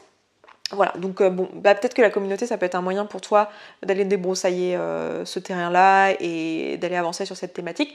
Après, je t'encourage déjà à faire tout ce que tu peux en auto-coaching, comme tu es en train de le faire a priori. Je pense que je vais me faire un petit entracte et aller me refaire un café là, parce que celui-ci est froid et j'ai envie d'un café. Donc je reviens, à tout de suite. Mon mec vient me dire quand même que c'était dark, que j'avais l'air gothique comme ça, parce que j'ai les escarpins, je sais pas si vous voyez, et j'ai le jean noir, parce que j'avais envie, et puis j'ai mis ça en haut parce que j'ai juste cherché un haut qui frotterait pas avec le micro, et qui soit pas too much, parce que je me suis dit, je suis déjà pas mal maquillée, et du coup bah ouais, je me suis retrouvée en noir, et il m'a dit que je faisais gothique, bah, j'ai même pas tilté. Heureusement que je n'ai pas les cheveux noirs. Après, ce serait pas un problème d'être gothique, mais il se trouve que je le suis pas, quoi. Donc bon, voilà. Bref, on y retourne, ça vous va? Je sais pas combien parmi vous auront fait la pause en même temps que moi. Alors, ensuite j'ai Lola, et visiblement je t'ai déjà répondu, je pense, mais j'aimerais bien ne pas tomber... Enfin, en fait, j'ai pas envie de défavoriser d'autres personnes à qui je répondrai pas. Mais après, j'essaye aussi, quand je lis le commentaire, c'est-à-dire je fais au hasard quand je sélectionne, puis après j'essaie de lire, voir si ça va me permettre d'explorer un truc que j'ai pas encore dit, et du coup d'apporter le maximum au maximum de personnes, parce que c'est ça mon objectif en fait avec ces vidéos. C'est pas juste de vous répondre à vous individuellement, évidemment si ça vous aide vous individuellement, et je l'espère, c'est top, mais ce que je veux aussi c'est que ça aide les personnes qui regardent, qui est pour l'histoire que, enfin je sais pas, vous êtes plusieurs milliers à regarder ces vidéos, si ça pouvait ne pas aider que les 10 personnes à qui j'ai répondu, c'est quand même super chouette, n'est-ce pas? Donc je vais quand même prendre ta question, même si j'y ai déjà répondu. J'ai déjà répondu à une question à toi, je crois, dans un précédent Tea Time. Mon but, c'est pas de favoriser certaines personnes à d'autres. Hein. J'essaye vraiment juste de faire une vidéo la plus complète possible. J'espère que y a personne qui sera vexé de ça. Coucou Esther, deuxième fois que je partage ici mon expérience et mon vécu initialement. Cela ne me parlait pas trop, mais finalement, je me suis retrouvée face à une problématique que j'ignorais depuis plusieurs années qui est pourtant bien présente dans mon quotidien, et je souhaiterais avoir ton avis et surtout, pourquoi pas, quelques pistes pour essayer de régler tout ça. J'ai 24 ans et je suis partie de chez mes parents à l'âge de 15 ans. J'ai toujours été considérée et eu sur la tête l'étiquette de personne assez mature, voire même très mature. Je suis posée, réfléchie, mais aussi très motivée dans ma vie professionnelle. Néanmoins, j'ai un gros souci de procrastination et je remets sur le dos et je mets sur le dos de l'oubli et du tête en l'air dans ma vie perso. Le ménage, les factures, la gestion du quotidien, tout ça me semble accessoire et je repousse très souvent au lendemain, voire au surlendemain, et je me retrouve de temps en temps avec des soucis d'argent dus à des dettes car je ne paye pas les factures par flemme de me pencher dessus. J'ai très honte de parler de ça car depuis des années, je refuse à me l'avouer, mais je ne sais pas par où commencer et j'ai l'impression que je n'y arriverai jamais. Je suis en couple avec cette personne, du coup, qui me répète quasiment quotidiennement les tâches que j'ai à faire, et quand je m'en occupe pas, elle finit par les faire à ma place et commence à en avoir vraiment ras-le-bol de faire la maman avec moi, ce que je comprends. Comme je te disais, je suis très organisée, donc j'ai un bougeot, des to-do list et ainsi de suite. Je suis capable de noter 5 jours d'affilée une tâche à faire sans jamais la faire, et pourtant ce n'est pas faute de relire et relire mon carnet. Je me flagelle beaucoup par rapport à ça et ça m'attriste beaucoup. As-tu des conseils, des idées? Merci mille fois pour tout ce que tu fais. C'est un travail énorme et cela aide énormément. Merci. Bah, écoute, merci à toi, merci de ta reconnaissance aussi. Et j'ai choisi ton message, de m'arrêter sur ton message parce que je pense que le côté tête en l'air, etc., enfin il y a plein de choses là-dedans qui, à mon avis, vont aider pas mal de personnes. Donc je comprends en plus cette identité de je suis quelqu'un qui laisse un peu de côté les trucs du quotidien, d'avoir besoin que les gens te le répètent, etc. Moi, la piste là que j'ai envie de te donner, en fait, quand j'ai lu ton message, c'était que, en fait, il est fort probable que ces choses-là du quotidien, puis tu l'as dit en fait, tu l'as dit avec certains mots, c'est accessoire pour toi en fait, c'est secondaire, ça t'importe pas en fait, c'est pas important pour toi de payer les factures, c'est pas important pour toi que les choses soient faites dans l'ordre, que l'organisation, ça a l'air de l'être sur d'autres choses, c'est-à-dire que ça veut pas dire que c'est pas important pour toi de bien faire dans plein de domaines de ta vie, mais ça, tu t'en fous en fait, genre ta vie pro par exemple, tu t'en fous pas, mais par contre... les tâches du quotidien, tu t'en fous. Tu m'as parlé des factures, mais j'imagine qu'il y a d'autres choses, voilà. Les factures, ça doit être un problème parce qu'il y a des conséquences, j'ai envie de dire. Et les autres trucs, il y a juste des conséquences sur ta vie de couple parce que, voilà, la personne avec qui tu vis, on a effectivement ras-le-bol de te répéter les choses. Et du coup, moi, j'ai envie de te poser la question, est-ce que ça vaudrait pas le coup que tu arrêtes d'essayer de te forcer à faire des choses qui ne sont pas... des trucs qui sont importants pour toi, en fait? Est-ce que ça vaudrait pas le coup que tu délègues ces choses-là? Et là, tu vas me dire, oui, mais attends, je suis en train de te dire que je suis déjà endettée parce que, parce que je paye pas mes factures, j'ai pas en plus les moyens de prendre quelqu'un. En fait, ce qui est assez intéressant, c'est que quelqu'un qui t'assiste sur les tâches administratives, en fait, la personne, elle va te faire gagner son salaire, en fait. Euh, Surtout sur un truc privé comme ça, t'as pas beaucoup de tâches en réalité. Et la charge mentale que ça va être en moins pour toi, je sais qu'il y a plein de gens qui ne l'envisagent même pas, parce qu'ils se disent non mais on va pas faire ça, enfin je devrais pouvoir m'occuper moi-même de mes impôts, de mes machins, mes trucs, mais qui a dit que tu devrais en fait? Si c'est un truc que continuellement tu failles à faire, que ça impacte ta vie de couple, enfin je veux dire, personne n'a dit que tu devrais toi-même te couper les cheveux, tu vois, que tu devrais savoir le faire, tout le monde est ok avec le fait que tu ailles voir un coiffeur. Bah pourquoi ce serait pas la même chose pour certains trucs auxquels t'es nul dans ton quotidien et que t'as pas envie d'apprendre parce que clairement t'as pas envie, t'as déjà essayé, t'as pas envie, ça te parle pas, ça a des conséquences néfastes. Pourquoi ne pas déléguer ces trucs-là en fait? Pourquoi ne pas avoir quelqu'un qui sait faire, pour qui c'est pas beaucoup de travail, qui aime faire ça? Pourquoi ne pas déléguer à quelqu'un? Moi j'ai vraiment envie de t'encourager à envisager cette piste-là. Je parle du ménage, je parle des tâches administratives, je parle des trucs. Enfin, il y a plein de gens qui adorent faire ce genre de trucs. Et d'ailleurs, ils sont socialement pas forcément bien vus parce que moi, je sais qu'il y avait des personnes comme ça avec qui j'ai pu parler qui adorent toutes les tâches logistiques, qui sont d'habitude vues comme des prises de tête pour la plupart des gens et chacun dit oh là là, c'est chiant de faire ça. Et eux, ils se sentent limite mal de aimer faire ces trucs-là parce qu'ils disent mais j'ose pas dire que j'aime faire ça parce que tout le monde va dire que j'ai des centres d'intérêt pas très intéressants, quoi. Et il y a vraiment des gens qui adorent faire ça et qui seraient volontaires de te filer un coup de main sur des trucs du quotidien. Et donc n'hésite pas à l'envisager en fait. Et plutôt que de te forcer à faire un truc, je dis pas au premier truc délégué, mais là clairement tu t'es déjà forcé, ça fait déjà des mois voire des années que tu essaies de t'auto-flageller à faire ces trucs là, alors qu'en réalité c'est pas des trucs qui t'inspirent, c'est pas des trucs pour lesquels t'es bonne, donc pourquoi pas, je veux dire, de la même manière que t'arrives à envisager d'aller chez un coiffeur ou je sais pas dans ta vie quelles sont tes habitudes, mais peut-être d'aller de temps en temps au restaurant et c'est pas parce que tu sais pas cuisiner en fait. À un moment donné, tu délègues, tu te facilites la vie avec des choses. Bah, pourquoi pas là-dessus quoi? Parce que moi ce que je vois c'est une vraie souffrance c'est constamment et toi t'essayes de te changer. Pourquoi essayer de se changer sur des trucs où en fait c'est pas aligné avec toi visiblement? Et voilà, donc j'ai envie de te filer cette piste là aussi dans la vie perso parce que je pense que ça peut être une piste à donner et sinon si tu veux opérer des changements et toi-même faire certaines choses, bah une après l'autre, mais assure-toi que tu arrives à en faire une habitude et que c'est un truc pour que tu puisses mettre la volonté qu'il faut pour avoir envie d'en faire une habitude et réussir à en faire une habitude, il faut quand même que ça t'inspire un minimum et voilà quoi, si c'est pas le cas, c'est pas le cas. Et je crois qu'il y a vachement de culpabilité autour du fait de pas réussir à faire des choses difficiles et de se dire je devrais y arriver, je devrais le faire quand même, c'est pas bien de pas y arriver, ça fait de moi une mauvaise personne.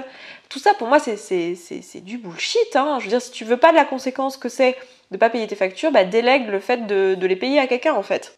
Tu vois, t'as honte, tu me dis que t'as honte, mais enfin, je trouve pas ça. En fait, pour moi, il y a une non-acceptation du fait que on n'est pas tous. Il y a une espèce d'injonction de tu dois être parfait, tu dois bien faire les trucs dans les clous et si tu le fais pas, c'est que t'es pas une bonne personne. Mais que dalle! D'où t'es pas une bonne personne parce que t'aimes pas remplir les factures ou répondre aux factures, mais n'importe quoi. Enfin, je veux dire, il y a des gens pour qui ça prend pas la même quantité d'énergie aussi. Et les gens qui vont te culpabiliser à te dire, quand même, tu pourrais bien faire des factures, tu vas quand même pas prendre quelqu'un pour faire ça. C'est des gens pour qui ça leur prend pas autant d'énergie, pas au point que ton cerveau là il fuit depuis des mois, des années. Genre, ils se rendent pas compte de l'énergie que ça te prend à toi en fait et de ce que ça représente en termes de dépassement. Ils vont te dire moi aussi hein, ça m'amuse pas de le faire. Non mais ils savent pas en fait. S'ils arrivent à le faire, ils ne savent pas ce que c'est en fait, de fait. Tu vois? Donc sois dans l'acceptation de là où t'en es et arrête de t'auto-flageller et mets en place des solutions qui soient adaptées à toi. Moi, c'est ça que j'ai envie de te dire. Et laisse-toi le champ des possibles dans ces solutions. Moi, je t'ai proposé de déléguer. Pourquoi pas, tu vois. Ça peut être aussi de faire des échanges de bons procédés avec la personne avec qui tu vis ou toi, tu fais certaines choses pour elle qui te sont faciles et inversement. Et voilà, quoi. Ça peut aussi être ça. Ok, ensuite, j'ai Cynthia qui me dit « Bonjour Esther. D'abord, merci d'une part pour la personne que tu es et d'autre part pour les personnes... que tu améliores le quotidien, j'imagine, si je puis dire. Ensuite, voici ma problématique. Je suis une jeune femme de 26 ans qui fonctionne en tout ou rien. Vrai problème, car j'ai toujours marché comme ça et dans tous les domaines, dont la motivation de façon générale. Soit je fais un truc à fond et j'en fais une obsession, soit je procrastine car j'ai peur de l'échec fois 1000. Et du moment que je commence à procrastiner, c'est mort, le projet ne sera jamais abouti, ni même débuté. En fait, c'est un cercle vicieux. Comment apprendre à nuancer et à fonctionner étape par étape sans directement voir la dernière étape? Comment fixer des exigences moins haut de prime abord et accepter que certaines frustrations une certaine frustration d'avancer petit à petit? Comment répartir sa motivation sur la durée et ne pas lâcher au bout du premier coup de mou? Merci beaucoup pour ton aide, elle sera précieuse, j'en suis convaincue. Aïe aïe aïe, je suis en train de me brûler. Ouch! Et je me suis mis du rouge à lèvres partout. J'essaye d'éviter de mettre mes doigts là où je mets ma bouche, n'est-ce pas? Alors déjà, merci pour ton commentaire et ta question.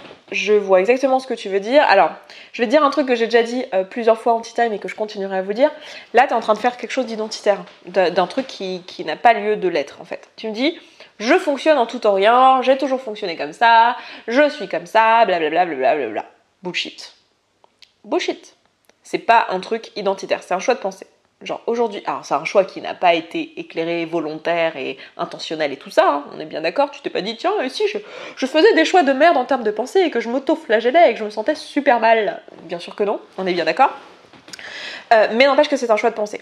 Donc là, tu te racontes que tu fonctionnes en tout ou rien, que c'est comme ça que ça marche chez toi, qu'il faut que tu deals avec ça en gros. Et tu me demandes, Esther, s'il te plaît, donne-moi des astuces pour dealer avec ce mode de fonctionnement parce que c'est quand même bien merdique comme mode de fonctionnement. Ben moi déjà, j'ai envie de te dire, c'est pas ton mode de fonctionnement en fait. Enfin, sauf si tu le décides. Et là, clairement, tu l'as décidé, donc tu me dis, oui, mais ça a toujours été. Bah oui, parce que tu l'as décidé. Donc tu fais un petit modèle de Brooke Castillo, hein. Tu l'as décidé. Donc en fait, toutes tes actions, toutes tes pensées et tout vont aller valider cette croyance que tu as à propos de toi. Tu crois que tu es quelqu'un qui fonctionne en tout ou rien. Donc tu vas te faire des biais de confirmation à chaque fois que la situation va se présenter. À chaque fois qu'il sera question de faire un truc, de l'amener au bout, tu vas dire bah non mais de toute façon moi c'est tout ou rien, donc là vu que j'ai lâché, bah c'est sûr je vais lâcher jusqu'au bout et c'est bon, je vais pas reprendre. C'est comme ça que tu te crées un cercle vicieux et que tu te dis ah bah tu vois moi si je lâche un truc après c'est sûr je le reprends pas, c'est mort. Bah oui, si tu penses ça effectivement c'est mort. Alors que si tu décidais qu'en fait bah pas du tout, si t'as lâché un truc, bah tu peux le reprendre là où tu l'as laissé en fait, juste parce que tu le décides, tu vois. Et si tu te rendais compte que tu as ce pouvoir-là, en fait, que c'est pas vrai du tout l'histoire que tu te racontes, que tu as le pouvoir là, tout de suite, penser à un truc que tu as lâché, en fait, là, aujourd'hui, tu peux faire une action pour le reprendre. Et te prouver que c'est pas du tout vrai, que tu es quelqu'un qui lâche les trucs et qui fonctionne en tout ou rien. Donc pour moi, déjà, la première piste, c'est d'aller lever cette pensée identitaire, de te demander, tiens, pourquoi tu t'es fait une identité autour de ça, à quoi elle te sert, parce que si tu t'es fait une identité autour de ça, c'est qu'elle remplit des besoins, qu'elle te permet de remplir des besoins humains et que c'est rassurant pour plein de raisons, etc. Peut-être que c'est même un truc identitaire auprès des autres, hein, que les autres te reconnaissent pour ça, t'es quelqu'un... Enfin, il y a des avantages à cette identité, ça fait de toi quelqu'un qui est à fond, qui va au bout des choses, j'en sais rien, tu vois. Peut-être qu'il y a plein de choses qui font que cette identité, elle est validée socialement, et qui fait que t'as un intérêt à la garder. Maintenant, t'as raison, le fait de fonctionner étape par étape, et bon, toutes les questions de la peur de l'échec, j'en ai parlé... Est-ce que j'ai parlé de la peur de l'échec ? J'en ai pas parlé en détail. Mais la peur de l'échec... Enfin bon, bref, je termine d'abord ma phrase. Ma phrase c'était, t'as raison de le penser en étape par étape et de chercher à faire ça pour toutes les raisons que je vous ai expliquées basées sur ce qu'on sait depuis ce bouquin, à savoir que c'est comme ça que fonctionne la volonté, c'est comme ça que fonctionne le cerveau humain. Donc c'est très bien et je vais revenir dessus. Mais concernant la peur de l'échec, alors la peur de l'échec... c'est associé généralement à une peur de perdre un besoin qui serait rempli, à savoir le besoin d'être accepté dans le groupe. Généralement, la peur de l'échec, il y a un rapport de peur de regard des autres en fait. De peur de tiens, si je suis en échec, les autres vont le voir et du coup je vais être rejetée du groupe et donc je vais plus avoir mon besoin d'appartenance qui va être rempli. Plus ce besoin d'appartenance internalisé aussi, hein, où toi tu t'es associé à qui tu étais, tu t'es dit je suis une personne qui est comme ci comme ça et si j'échoue, je vais me prouver que non en fait et du coup je vais plus appartenir à ce groupe, à cette image que j'avais de moi-même en fait et donc je veux pas aller vers ça. Donc la peur de l'échec généralement c'est ça, c'est une peur déraisonnée du regard de l'autre en fait. Et moi ce que j'ai envie de te donner comme piste dans ce cas, si t'as peur de l'échec, c'est de juste de te mettre en échec volontairement en fait, d'aller échouer et de voir qu'il ne se passe rien. Et de voir qu'en fait, peut-être que les autres te jugent et que même quand les autres te jugent, il ne se passe rien, en fait. Et c'est un truc assez incroyable, ça. Et moi, c'est un sentiment, alors c'est un sentiment assez fort que j'ai eu quand j'ai quitté mon taf de développeuse, où en fait, pour moi, c'était un peu un échec. Socialement, enfin tu vois, genre j'avais un CDI dans une boîte, j'étais bien installée, j'étais à un poste relativement chouette avec des perspectives de progression, etc. Et je suis partie. C'était vu comme un échec social. Et en fait, je me suis rendu compte qu'il ne s'est mais rien passé. Mais personne n'en a rien eu à faire en fait. Dans mon entourage. Alors il y a bien des gens qui m'ont fait ah ouais, oh dommage, tu vois. Et ça n'a, mais alors, rien changé à la face du monde. Et alors, évidemment, hein, intellectuellement, j'avais bien conscience que ça n'allait pas changer la face du monde, que je quitte ou que je ne quitte pas mon boulot, on est bien d'accord. Mais quand tu le vis, t'as l'impression que ça serait horrible si tu échouais, ça serait horrible si les autres avaient un avis sur toi, que limite, tu vas en mourir, c'est sûr. Et en fait, il ne se passe rien. Mais c'est incroyable à quel point il ne se passe rien. Donc moi, là, j'ai envie de t'encourager. Plutôt que d'aller juste rester dans l'intellect et d'essayer de travailler sur ta peur de l'échec dans l'intellect, de juste te foutre en échec, l'histoire que tu le vois, que tu l'expérimentes. Et donc, mets-toi en échec. Mets-toi en échec. Fais-toi faire des choses jusqu'à ce que tu échoues. T'en fais pas, ça va arriver. Hein. Mets-toi plein d'objectifs de plus en plus grands. Fais-les jusqu'à ce que tu échoues et recherche l'échec. Et moi, je dis souvent aux filles qui bossent avec moi, mais je dis si vous échouez pas, c'est que vous essayez pas assez. C'est que vous n'êtes pas assez en train de sortir de votre zone de confort. Parce que c'est comme ça que de toute façon on grandit, c'est par l'échec. Donc, mets-toi en échec. Voilà ce que je te dirais là-dessus sur cette histoire de peur de l'échec. Maintenant, sur le fait de le faire étape par étape et de ne pas voir directement le truc. Alors, il y a un truc très humain là-dedans, dans le fait d'avoir envie d'être déjà à la fin, de visualiser le truc et d'avoir un peu la flamme de passer par les étapes intermédiaires. Un travail qui peut vraiment t'aider, c'est de prendre du kiff sur le chemin. De vraiment, plutôt que de juste imaginer comment tu vas te sentir, parce que quand t'as envie comme ça de réussir un truc, c'est parce que tu imagines que ça va te faire te sentir d'une certaine manière. C'est ça que tu projettes. Tu projettes le sentiment que tu auras quand tu seras réussi. Donc plutôt que de juste rêver au sentiment que tu auras quand tu auras réussi, qui en plus de toute façon sera pas là, parce que je peux t'assurer que le jour où tu as réussi à faire des trucs dans ta vie, en fait tu verras que ce sera acquis et ça appartiendra au passé et tu vas t'en foutre, ce qui est un peu désolant, mais genre pense à tous les trucs que tu as réussi dans ta vie, le jour où tu as réussi ton bac, tu l'avais rêvé pendant longtemps, puis une fois que tu l'as eu, c'est devenu un truc normal et un non-sujet. Ton permis pareil, tous les trucs que tu as pu réussir dans ta vie, ça t'a fait ça. Donc là, ce sera la même chose.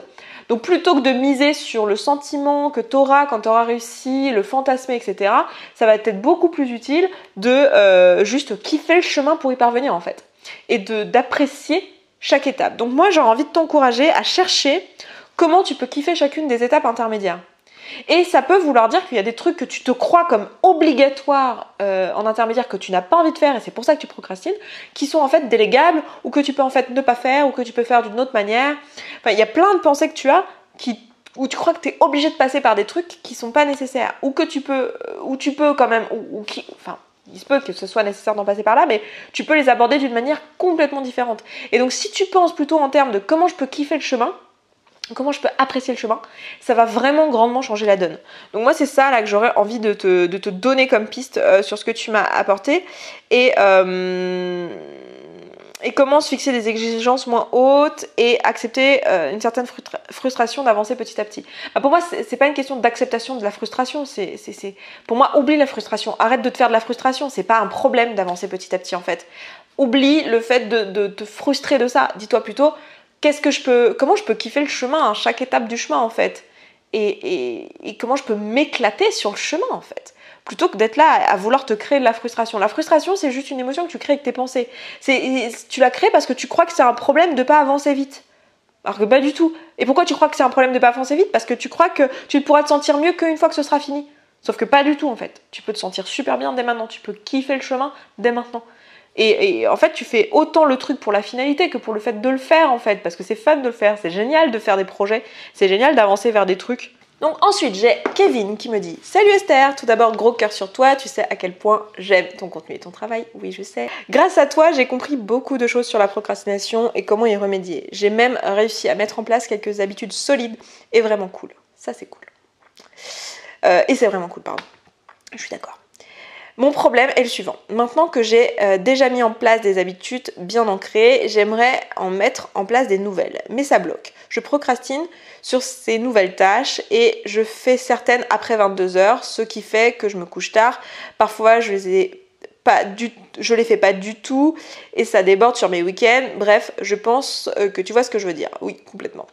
Du coup, je frôle parfois l'autoflagellation et je sais que j'ai le temps et que ce sont des tâches qui me tiennent à cœur, mais rien n'y fait. J'ai peut-être besoin d'un de tes coups de pied émotionnels. Merci d'avance. Merci à toi, Kevin, et ça me fait plaisir de voir une question de ta part. Et puis en plus, je pense que tu n'es pas du tout le seul à vivre ça. Alors, tu procrastines certaines tâches toute la journée, j'imagine, et du coup tu les fais le soir, du coup t'es fatigué, ça déborde sur les week-ends, t'as pas envie de ça, tu te souhaites pas ça, t'as envie de pouvoir faire les tâches dans la journée, tu sais que t'as le temps, que tu t'es pas planifié des trucs qui étaient au-delà de ce que tu étais capable de faire. On est bien d'accord? Et parfois tu frôles l'autoflagellation, ça veut dire que des fois tu le fais, des fois non. Et ça aussi c'est problématique, donc c'est aussi la deuxième raison pour laquelle tu veux pas faire ça. C'est parce que au-delà du fait que ça prend sur tes soirs et tes week-ends et c'est pas ce que tu te souhaites à terme, en plus de ça, ça peut impacter ton estime de toi. Donc comment est-ce que je peux t'aider? Alors, je pense que je vais te dire un truc que j'ai déjà dit dans cette vidéo, mais qui est de te poser la question pourquoi tu procrastines. Je pense que tu as déjà essayé, hein, mais de vraiment aller chercher pourquoi tu procrastines sur ces tâches-là en particulier, qu'est-ce qui te fait peur. La procrastination, c'est vraiment juste un moyen de remettre, de repousser. Je ne l'ai pas dit ce que c'était que la procrastination, mais c'est quand tu remets au lendemain des choses continuellement. C'est-à-dire tu repousses au lieu de la faire maintenant. Et il y a une raison à ça, en fait. Il y a une raison à ça. La raison, c'est que l'émotion que ça te fait ressentir de faire l'action maintenant, elle est désagréable et du coup, tu préfères repousser. Donc, il faudrait que tu te poses la question, qu'est-ce qui crée cette émotion? Qu'est-ce que tu te racontes à cet instant précis, au moment de faire l'action? Genre, projette-toi dans... Tu peux le faire l'exercice en te demandant, voilà, la dernière fois que j'ai procrastiné, c'était quand? Ok, c'était hier, à telle heure, ok, très bien. Qu'est-ce que je me disais à ce moment-là? Qu'est-ce qui a fait que j'ai procrastiné? Quelles étaient mes pensées? Je me suis dit quoi? Je me suis dit, ah tiens, ça serait mieux de regarder un film, tiens, ça serait mieux de faire ça. Quelle est l'émotion que je ressentais à la vue de faire cette action que je n'avais pas envie de ressentir? Et pose-toi la question, qu'est-ce que cette émotion te dit? Quel est le besoin qui n'est pas rempli ici? Je vous disais un peu plus tôt quand je vous parlais de déléguer que l'émotion que vous allez trouver, elle va vous donner une information. Elle va vous dire, est-ce que c'est j'ai une valeur qui n'est pas remplie? Est-ce que j'ai un besoin qui ne serait pas rempli? Lequel dans ce cas? Qu'est-ce qui fait que là, j'ai peur en fait? Qu'est-ce qui fait que là, je suis frustrée? Qu'est-ce qui fait que là, je ressens une émotion désagréable? Et qu'est-ce qui fait que je tamponne cette émotion désagréable avec de la procrastination? Parce que la procrastination, c'est juste un moyen de tamponner une émotion. C'est-à-dire que là, tu aurais une action à faire, c'est pas agréable, ça te met dans une émotion désagréable, tu tamponnes cette émotion en allant regarder un film, en allant manger un truc, en allant fumer une cigarette, enfin j'en sais rien, n'importe quoi ici qui sert de procrastination. Donc, faut que tu te poses la question, quelle est cette émotion que je ressens déjà? Qu'est-ce qui crée cette émotion? Et quel est le besoin qu'il y a derrière qui n'est pas rempli? Et que tu vois comment tu peux remplir ce besoin d'une autre manière. Donc, à toi de regarder, mais il est possible qu'ici, le besoin, ce soit de faire des trucs qui soient alignés avec toi et qu'en fait, ce truc, dans le cadre de la délégation que je disais plus tôt, c'est en fait ce truc qui te ressemble pas, t'as pas envie de le faire, c'est pas qui tu es, vaudrait mieux que ce soit quelqu'un d'autre qui le fasse, ça te demande trop d'énergie, c'est pas ta zone de génie et toutes ces choses-là. Ou alors, ce truc-là, il te fait peur parce que, j'en sais rien, il te met dans un inconfort, il te demande d'apprendre des nouvelles choses et ça va te fatiguer, faudrait que tu regardes en fait. Qu'est-ce qui se passe? Peut-être que tu as peur de l'échec, tu dis ah oui c'est un peu dur pour moi, du coup j'ai peur d'échouer, de me juger négativement si j'échoue, enfin vraiment aller regarder quel est le besoin ici et trouver des stratégies pour aller le combler d'une autre manière. Voilà ce que je te dirais ici dans les étapes à faire. Ok, ensuite j'ai Gaëlle qui me dit bonjour Esther, merci pour tes vidéos, je te suis pas depuis très longtemps de façon assidue, mais quel bonheur à chaque fois de te voir et de t'écouter. Tu me fais beaucoup de bien, merci pour ça. Écoute, je t'en prie, ravie que ce que je fais puisse te servir. Mon problème est le suivant, j'ai passé un concours pour rentrer à la douane l'année dernière, mais je l'ai manqué. Je le retente cette année, mais je n'arrive pas à me motiver pour réviser les différentes matières qui sont au programme. J'ai déjà rencontré ce problème lorsque j'étais dans mes études supérieures, j'ai une licence d'histoire, où je n'arrêtais pas de remettre au lendemain. Alors après il y a une virgule, alors je sais pas, est-ce qu'il y a une suite, tiens? Ah oui, il y a une suite. Attends, tu as mis 2 fois. Ah bah non, je pense que, bon, t'as pas réussi à mettre jusqu'au bout ton truc. Ah si, attends, il y a une suite. Ouh là là là. Non, en fait, tu m'as juste republié exactement le même message 3 fois, mais il manque un bout. Bon, je n'arrêtais pas de remettre en main. Bref, mais j'ai compris l'idée, je pense que je peux t'aider là-dessus. Petit cas de procrastination tout basique, comme on a tous connu, c'est-à-dire que tu as un truc à faire avec un certain enjeu. Voilà, il y a une espèce de peur, tu repousses au lendemain et voilà, t'arrives pas à le faire. Alors, tout ce que j'ai dit jusqu'à maintenant s'applique ici. Aller te demander pourquoi tu procrastines, etc. Aller regarder le besoin qui n'est pas rempli, aller regarder toutes les questions de la peur, peut-être trop de pression sur le truc. Enfin, voilà, tout ça, je pense que ça a pu déjà t'aider. Là, j'ai envie de donner quelque chose en plus, je pense que j'ai pas encore donné depuis le début de la vidéo, qui est peut-être un genre de protocole pour te préparer pour se mettre en action dans ces moments-là, une espèce d'astuce, une espèce d'outil. Je crois que je l'avais déjà donné en podcast, mais je me souviens plus du tout dans lequel. Mais un truc qui peut t'aider quand on a remarqué que, bon, ok, j'ai compris quel était le besoin qui n'était pas rempli ici, j'ai compris quelle était la peur, j'ai compris qu'elle était irrationnelle, que mon cerveau a peur de l'échec, que voilà, très bien, super. Mais maintenant je fais quoi avec ça? Parce que j'ai quand même envie de faire ce truc. Il continue à me faire peur, alors j'ai rationalisé, j'ai découpé les tâches pour qu'elles soient moins grandes, je l'ai planifié, je l'ai fait en petits morceaux comme je vous disais tout à l'heure, hein, découper les tâches, pas plus de 3 tâches par jour, nanana, j'ai fait tout ça, mais il n'empêche que sur le moment, c'est quand même encore trop, je suis quand même encore flippée, je procrastine quand même. Donc comment je peux en pratique me mettre à l'action dans cette situation-là? Alors, si vous êtes sûr que l'action, vous voulez vraiment la faire, qu'elle est découpée correctement, que vous ne pouvez pas la découper plus petit, que c'est vraiment un truc qui est aligné avec vous, que vous voulez aller vers cet objectif, que vous voulez faire cette action, mais que là, il y a quand même cette difficulté à accéder à votre volonté pour le faire. Un exercice qui peut vous aider, c'est une préparation à l'action en fait. De vous mettre en condition, c'est-à-dire de prendre 5 minutes, à chaque fois que vous faites l'action, 5 minutes pour vous poser et vous demander comment j'ai envie de me sentir en faisant l'action et comment j'ai envie de me sentir après. Et de vous écrire quelques phrases de comment vous avez envie d'être, quel est l'objectif. Moi, c'est un truc que je fais tout le temps. Par exemple, les podcasts, j'ai souvent des moments de procrastination avant de les faire. Parce que je me mets de la pression sur le podcast, parce que je veux qu'il soit bien, il n'y en a qu'un par semaine, je veux qu'il s'intègre bien dans le reste de la ligne éditoriale, qu'il se suive, nanana. Donc je le fais quasi systématiquement. Je prends 5 minutes et je me demande, ok, comment j'ai envie de me sentir dans le podcast, comment j'ai envie de me sentir après. Et en général, les émotions, c'est toujours les mêmes. Hein. J'ai envie de me sentir contribuer, parce que c'est la raison pour laquelle je fais ce podcast. J'ai envie de me sentir fière de moi. J'ai envie de me sentir enthousiaste en le faisant, d'avoir de la présence, de me sentir ancrée. Voilà. Et là, ça va être important pour toi de te demander, juste avant, ça va vraiment t'aider.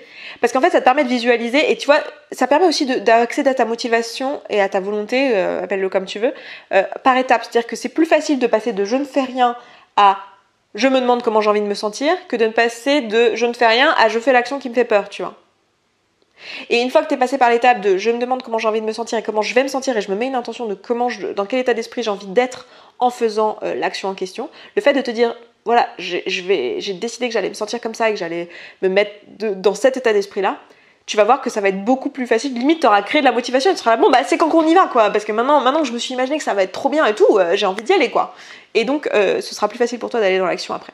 Donc ça, c'est un petit outil concret, voilà, de te mettre en condition avant l'exercice, donc avant l'action qui te fait peur. Donc te demander comment j'ai envie de me sentir pendant, comment j'ai envie de me sentir après.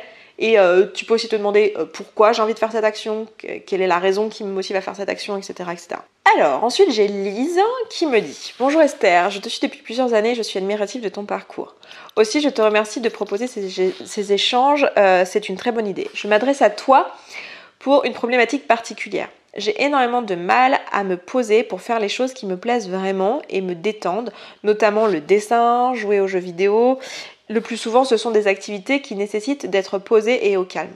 Je me trouve toujours 1000 trucs à faire dans la maison et ne m'accorde à me poser qu'une fois cela fait. Pourtant, je pense être quelqu'un qui ne manque pas de motivation dans de nombreux domaines, mais j'ai du mal à me motiver pour faire des activités qui me plaisent vraiment, car je considère souvent devoir le mériter et devoir faire toutes les autres tâches que je juge essentielles avant. J'ai l'impression de brasser de l'air de ma journée et ne pas avoir le temps pour faire telle ou telle chose, mais au fond, c'est que je ne me donne pas le temps. Comment dégager ce temps-là et me forcer avec des guillemets à faire une priorité des choses qui me plaisent. Merci pour ton retour. Waouh, merci à toi. Je suis contente que tu aies posé cette question, franchement, parce que je pense qu'il y en a qui se reconnaîtront là-dedans. Merci à toi pour tes compliments aussi et ce gentil message. Ça me touche toujours. Enfin, vous continuez à chaque fois à me lancer des fleurs. Écoutez, je prends. Merci beaucoup. Et moi, ça me permet d'avoir un retour aussi direct sur ce que je fais, parce que des fois, quand on crée du contenu, c'est vrai que c'est... Enfin... Même quand on a des gentils commentaires, enfin là tu vois tu le mets dans un contexte donc j'ai l'impression de plus te connaître parce que tu me partages de toi aussi et ça rend le truc plus réel et plus concret, tu vois. Je sais pas si vous voyez ce que je veux dire. En tout cas merci beaucoup. Ok, pour moi là il y a vraiment une question de... Alors il y a quand même un truc d'estime de toi parce que tu m'as dit ouais je sais pas si je le mérite, tu vois. Si je mérite de faire les trucs qui sont importants pour moi. Donc déjà je pense que commencer par bosser là-dessus et te faire peut-être petit exercice tout simple, hein. 25 raisons pour lesquelles tu mérites d'être heureuse. C'est l'une des questions qu'on s'est posées cette semaine dans l'auto-coaching sur Instagram. Donc une question hyper puissante. Trouve 25 raisons pour lesquelles tu mérites de faire les choses qui te plaisent, que tu mérites d'être heureuse. Je sais que tu vas me dire, mais il n'y en a pas 25 Esther. Au bout de 2 ou 3, tu vas sécher. C'est pas grave, tu continues à te poser la question. Je te rappelle que le plus important, c'est de poser la question à ton cerveau parce qu'une fois que tu as calé ton cerveau sur une question, il va aller se la poser. Dans ta journée, tu vas avoir des moments où ça va popper, où tu vas dire « Ah mais tiens, puis il y a cette raison-là, puis il y a cette raison-là, et puis il y a cette raison-là. » Donc, quelles sont toutes les raisons pour lesquelles tu mérites de faire des activités qui te plaisent? Et si tu as du mal à te le poser pour toi, demande-toi quelles sont toutes les raisons pour lesquelles la personne que tu aimes le plus au monde mérite de faire des activités qui lui plaisent. Tu vas voir que ça va être beaucoup plus facile de les trouver. Et tout ce que tu appliques à la personne que tu aimes le plus au monde, applique-le à toi-même, parce que tu es aussi l'une des personnes que tu aimes le plus au monde. Alors, en tout cas, c'est, j'imagine, la direction dans laquelle tu vas. Donc, je te dirais déjà de commencer à peut-être faire un petit travail de fond là sur l'estime de toi. Donc là, je t'ai donné quelques clés, mais tu en as plein dans les podcasts. On pourra en reparler de toute façon dans d'autres tea time. Mais je dirais commencer par là. Maintenant, un autre truc et un outil là qui pourrait être utile, c'est d'utiliser la matrice d'Eisenhower. Je ne sais pas si tu connais, si ça te parle. Mais c'est en gros une matrice qui contient 4 cases et qui classe les activités, toutes les activités, en fonction de leur importance et de leur urgence. C'est-à-dire que tu as des choses qui sont à la fois importantes et urgentes, tu as des choses qui sont à la fois importantes mais pas urgentes, tu as des choses qui sont pas importantes mais urgentes, et tu as des choses qui sont pas importantes et pas urgentes. Donc ça va être important pour toi d'aller regarder un petit peu dans toutes les activités, dans toutes les tâches que tu fais. Je pense qu'un outil qui t'est utile ici avec cette matrice-là, c'est d'aller regarder toutes les tâches que tu fais dans une journée. Prends un papier, un stylo, note-le toi, fais-le toi à l'échelle de la semaine, note toutes les tâches que tu fais et note-les en fonction de est-ce qu'elles sont importantes, mets-les dans ces 4 catégories. Importante, urgente, importante, pas urgente, pas importante, urgente, pas importante, pas urgente. Et tu vas te rendre compte qu'en fait, toutes les activités qui sont des choses que tu aimes vraiment, ça va souvent tomber dans la case de important mais pas urgent. Et c'est la case sur laquelle la plupart d'entre nous on procrastine. Tous les trucs écrire des livres, écrire des chansons, apprendre un instrument de musique, apprendre une langue, toutes les choses qui sont vraiment importantes pour nous, qui nourriraient notre cœur, notre âme, notre intuition, qui sont vraiment des trucs pour nous, tombent dans cette catégorie-là. Et ça se fait phagocyter par tous les trucs urgents du quotidien. Et j'ai envie de t'inviter à aller regarder qu'il y a probablement des choses que tu fais qui sont urgentes mais pas importantes, qui sont pas importantes pour toi, que ça changerait pas la face du monde. Et je t'inviterai pour faire du temps, vu que c'est ta question c'est comment faire le temps pour les choses importantes, d'aller tout simplement laisser tomber ces choses-là en fait. Laisser tomber les choses qui ne sont pas importantes et qui ne sont pas urgentes, et les choses qui sont pas importantes et qui sont urgentes. Les choses qui sont pas importantes et urgentes, j'ai envie de te dire, c'est soit des choses que tu délègues, soit des choses où tu vas te rendre compte qu'en fait elles sont tellement pas importantes que tu peux les laisser tomber. Hein. Genre il y a des trucs, tu vois, c'est pas important de faire le balai tous les jours en fait. Ça peut être fait tous les 2 jours en réalité, ou tous les 3 jours, ou tous les 4 jours. Enfin je sais pas, ça dépend si t'as un chien et 4 enfants en bas âge. Ça sera un peu différent que si t'es toute seule et que t'as pas de tapis et du carrelage partout. Voilà. Mais je donne un exemple à la con, hein, mais on en est à ce niveau-là. Va regarder le temps, et rien que de faire cet exercice d'observation de combien de temps tu passes sur chacune des tâches dans ta semaine, qu'est-ce que tu fais réellement comme tâche, tu vas te rendre compte en fait du temps où est-ce qu'il passe, où il passe dans tes journées, et tu vas te rendre compte de combien de temps passe dans des choses qui sont pas importantes pour toi.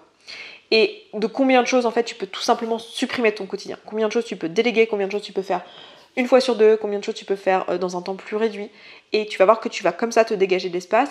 Et après, une façon de prioriser les choses qui sont importantes pour toi, c'est de juste les planifier et d'en faire un truc non négociable en fait. Et c'est vraiment un changement de pensée. Hein.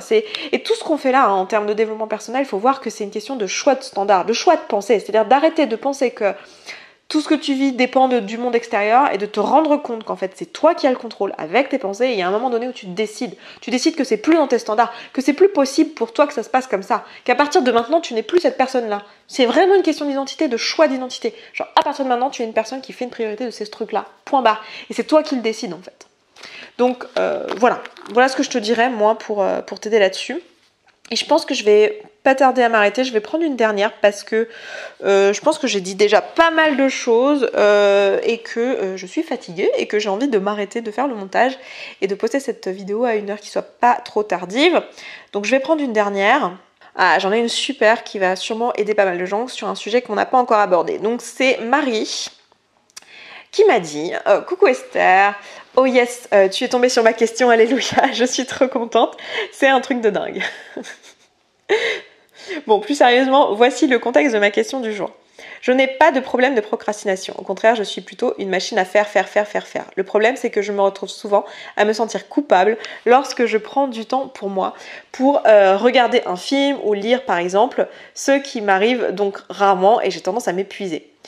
Mes nombreux projets me passionnent, je fais toujours des choses, je fais beaucoup de choses en même temps, j'ai l'impression de faire et je ne profite pas du chemin parcouru comme si je ne faisais pas assez. Ma question est donc, par quels moyens puis-je réussir à arbitrer sereinement mon temps entre moments de travail et moments de détente? Merci d'avance. Donc on est quand même sur l'organisation, etc. Mais on n'est pas trop sur la motivation et la procrastination. Donc je prends ta question juste parce que c'est toi. Mais voilà, et puis parce que c'est un sujet qu'on n'a pas abordé. Puis aussi je voulais vous illustrer un truc qui est que quand on est coach, il se passe un truc absolument génial qui est que les personnes qu'on coach nous amènent toujours des choses en miroir. Et donc c'est toujours des trucs sur lesquels on a nous-mêmes besoin de travailler ou des trucs sur lesquels on a travaillé il y a peu. Et là c'est typiquement le cas. Alors je dis pas que c'est toujours le cas, mais c'est très souvent le cas qu'on a un truc miroir. Et je parle aussi à tous les coachs qui regarderont ça, qui se sentiront peut-être pas légitimes et qui se disent oh mon dieu, je peux pas coacher sur cette thématique tant que j'ai pas moi-même résolu tous mes problèmes vis-à-vis de ça. Et ben c'est faux, parce que les outils tu les as et tu peux aider quelqu'un de l'extérieur. Enfin, en fait ton boulot c'est d'aller prendre de la hauteur, tu vois. Et tu peux prendre de la hauteur sur l'action de quelqu'un, même si tu n'arrives pas à prendre de la hauteur sur la tienne. Parce que t'es dans ta tête et c'est normal, t'es un humain. Alors que tu n'es pas dans la tête de l'autre, donc tu peux l'aider et tu peux lui montrer les pensées. Donc c'est pas vrai, voilà. Et là en l'occurrence, tu vois, je peux faire partie de ces personnes-là aussi, qui ont du mal qui sont passionnées par tout ce qu'elles font et qui ont du mal à juste se détendre. Et donc je vais te donner quand même quelques pistes que j'ai appliquées à moi-même et que je continue d'appliquer à moi-même, et même si parfois moi-même je suis dans mon bullshit et je n'arrive pas à m'en sortir. Parce que j'ai besoin de me faire coacher, qu'il y ait quelqu'un d'extérieur qui me dise attention Esther, là tu te bullshit. Parce que quand on est dedans, on croit notre cerveau, même quand on est coach. Et donc là, le coup de se sentir coupable, alors je suis plus trop dans la culpabilité moi maintenant, mais se trouver coupable de regarder un film et toutes ces choses-là. En fait, la culpabilité c'est assez intéressant, on en a déjà parlé un peu avant, mais j'ai davantage de choses à dire là-dessus. J'avais fait tout un podcast sur ce sujet-là aussi. Pareil, si je retrouve tout ça, je vous mettrai en barre d'infos, mais allez regarder, allez sur mon site, se sentir bien.coach /podcast, vous avez tous les podcasts ici. Mais la culpabilité, on en a parlé récemment, mais la culpabilité, c'est une perception erronée en fait. T'as l'impression que quelque chose va être enlevé à quelqu'un si tu fais les choses d'une certaine manière. Et là, en fait, t'as la perception erronée que c'est pas bien, que ça va enlever quelque chose, que ça pose un problème, qu'il y a quelque chose qui va être perdu si tu regardes un film. Et sachant que regarder un film, au lieu de travailler, c'est totalement neutre. C'est une circonstance en fait. C'est une action qui amène à une nouvelle circonstance. Enfin, je veux dire, en soi, c'est neutre. Que tu le fasses ou que tu le fasses pas, ça change rien. C'est pas... c'est ni positif ni négatif. Donc en fait là le problème c'est que toi tu as la perception c'est négatif, c'est-à-dire que tu as plein de pensées qui te disent à quel point c'est une mauvaise idée. Donc toutes les pensées qui te rendent coupable. J'imagine, je vais projeter là parce que pour moi c'est assez facile de projeter du coup vu que c'est un truc que j'ai beaucoup vécu, qui est ouais mais je devrais faire ça plutôt à la place, oui je suis feignante, oui c'est pas comme ça que j'ai été élevée, oui il y aurait ça qui mériterait d'être fait et je prends pas le temps de le faire alors que machin, là je perds mon temps, il y a d'autres trucs tellement plus utiles à faire, nanana. Bref, tu vois, toute la perception que c'est un problème. Alors qu'en réalité, il y a plein de raisons pour lesquelles c'est utile de regarder un film en fait, et pour lesquelles ça va t'apporter de regarder un film. Ne serait-ce que le fait de juste par amour de toi en fait, de pas te demander d'être une machine, de t'aimer et de juste faire les choses qui sont juste pour toi en fait, c'est-à-dire prendre soin de toi. C'est une action de soin, de juste regarder un film ou de faire quelque chose qui te détend en fait, parce que tu le mérites, parce que tu es un humain et parce que c'est un geste d'amour, rien que ça. Mais aussi, même si tu le voyais en termes de motivation, de productivité, de tout ça, en fait, quand tu t'es reposé, quand tu as pris soin de toi, ça va être beaucoup plus facile après de mettre en place des actions qui te permettent d'être efficace dans ton boulot, etc. Donc en fait, tu as plein de raisons là qui peuvent te dire que c'est une bonne idée de prendre ce temps-là pour toi. Donc j'ai envie de t'inviter à aller faire une liste en fait de toutes les bonnes raisons, de toutes les raisons qui peuvent te pousser à avoir envie d'aller vers du repos, vers prendre soin de toi, et qu'est-ce que ça va t'apporter. Je revérifie ta question, voir si j'y ai répondu. Par quel moyen puis-je réussir à arbitrer sereinement mon temps entre moments de travail et moments de détente? Ouais, donc déjà, faire ce que je t'ai dit là, c'est-à-dire changer ta perception. Aller vraiment faire un exercice pour aller changer ta perception du fait que c'est pas bien de te détendre en fait. Et d'aller, déjà rien que si tu le perçois plus comme quelque chose de pas bien, tu vas voir que ça va être beaucoup plus facile de faire le choix du coup de prendre des moments de détente.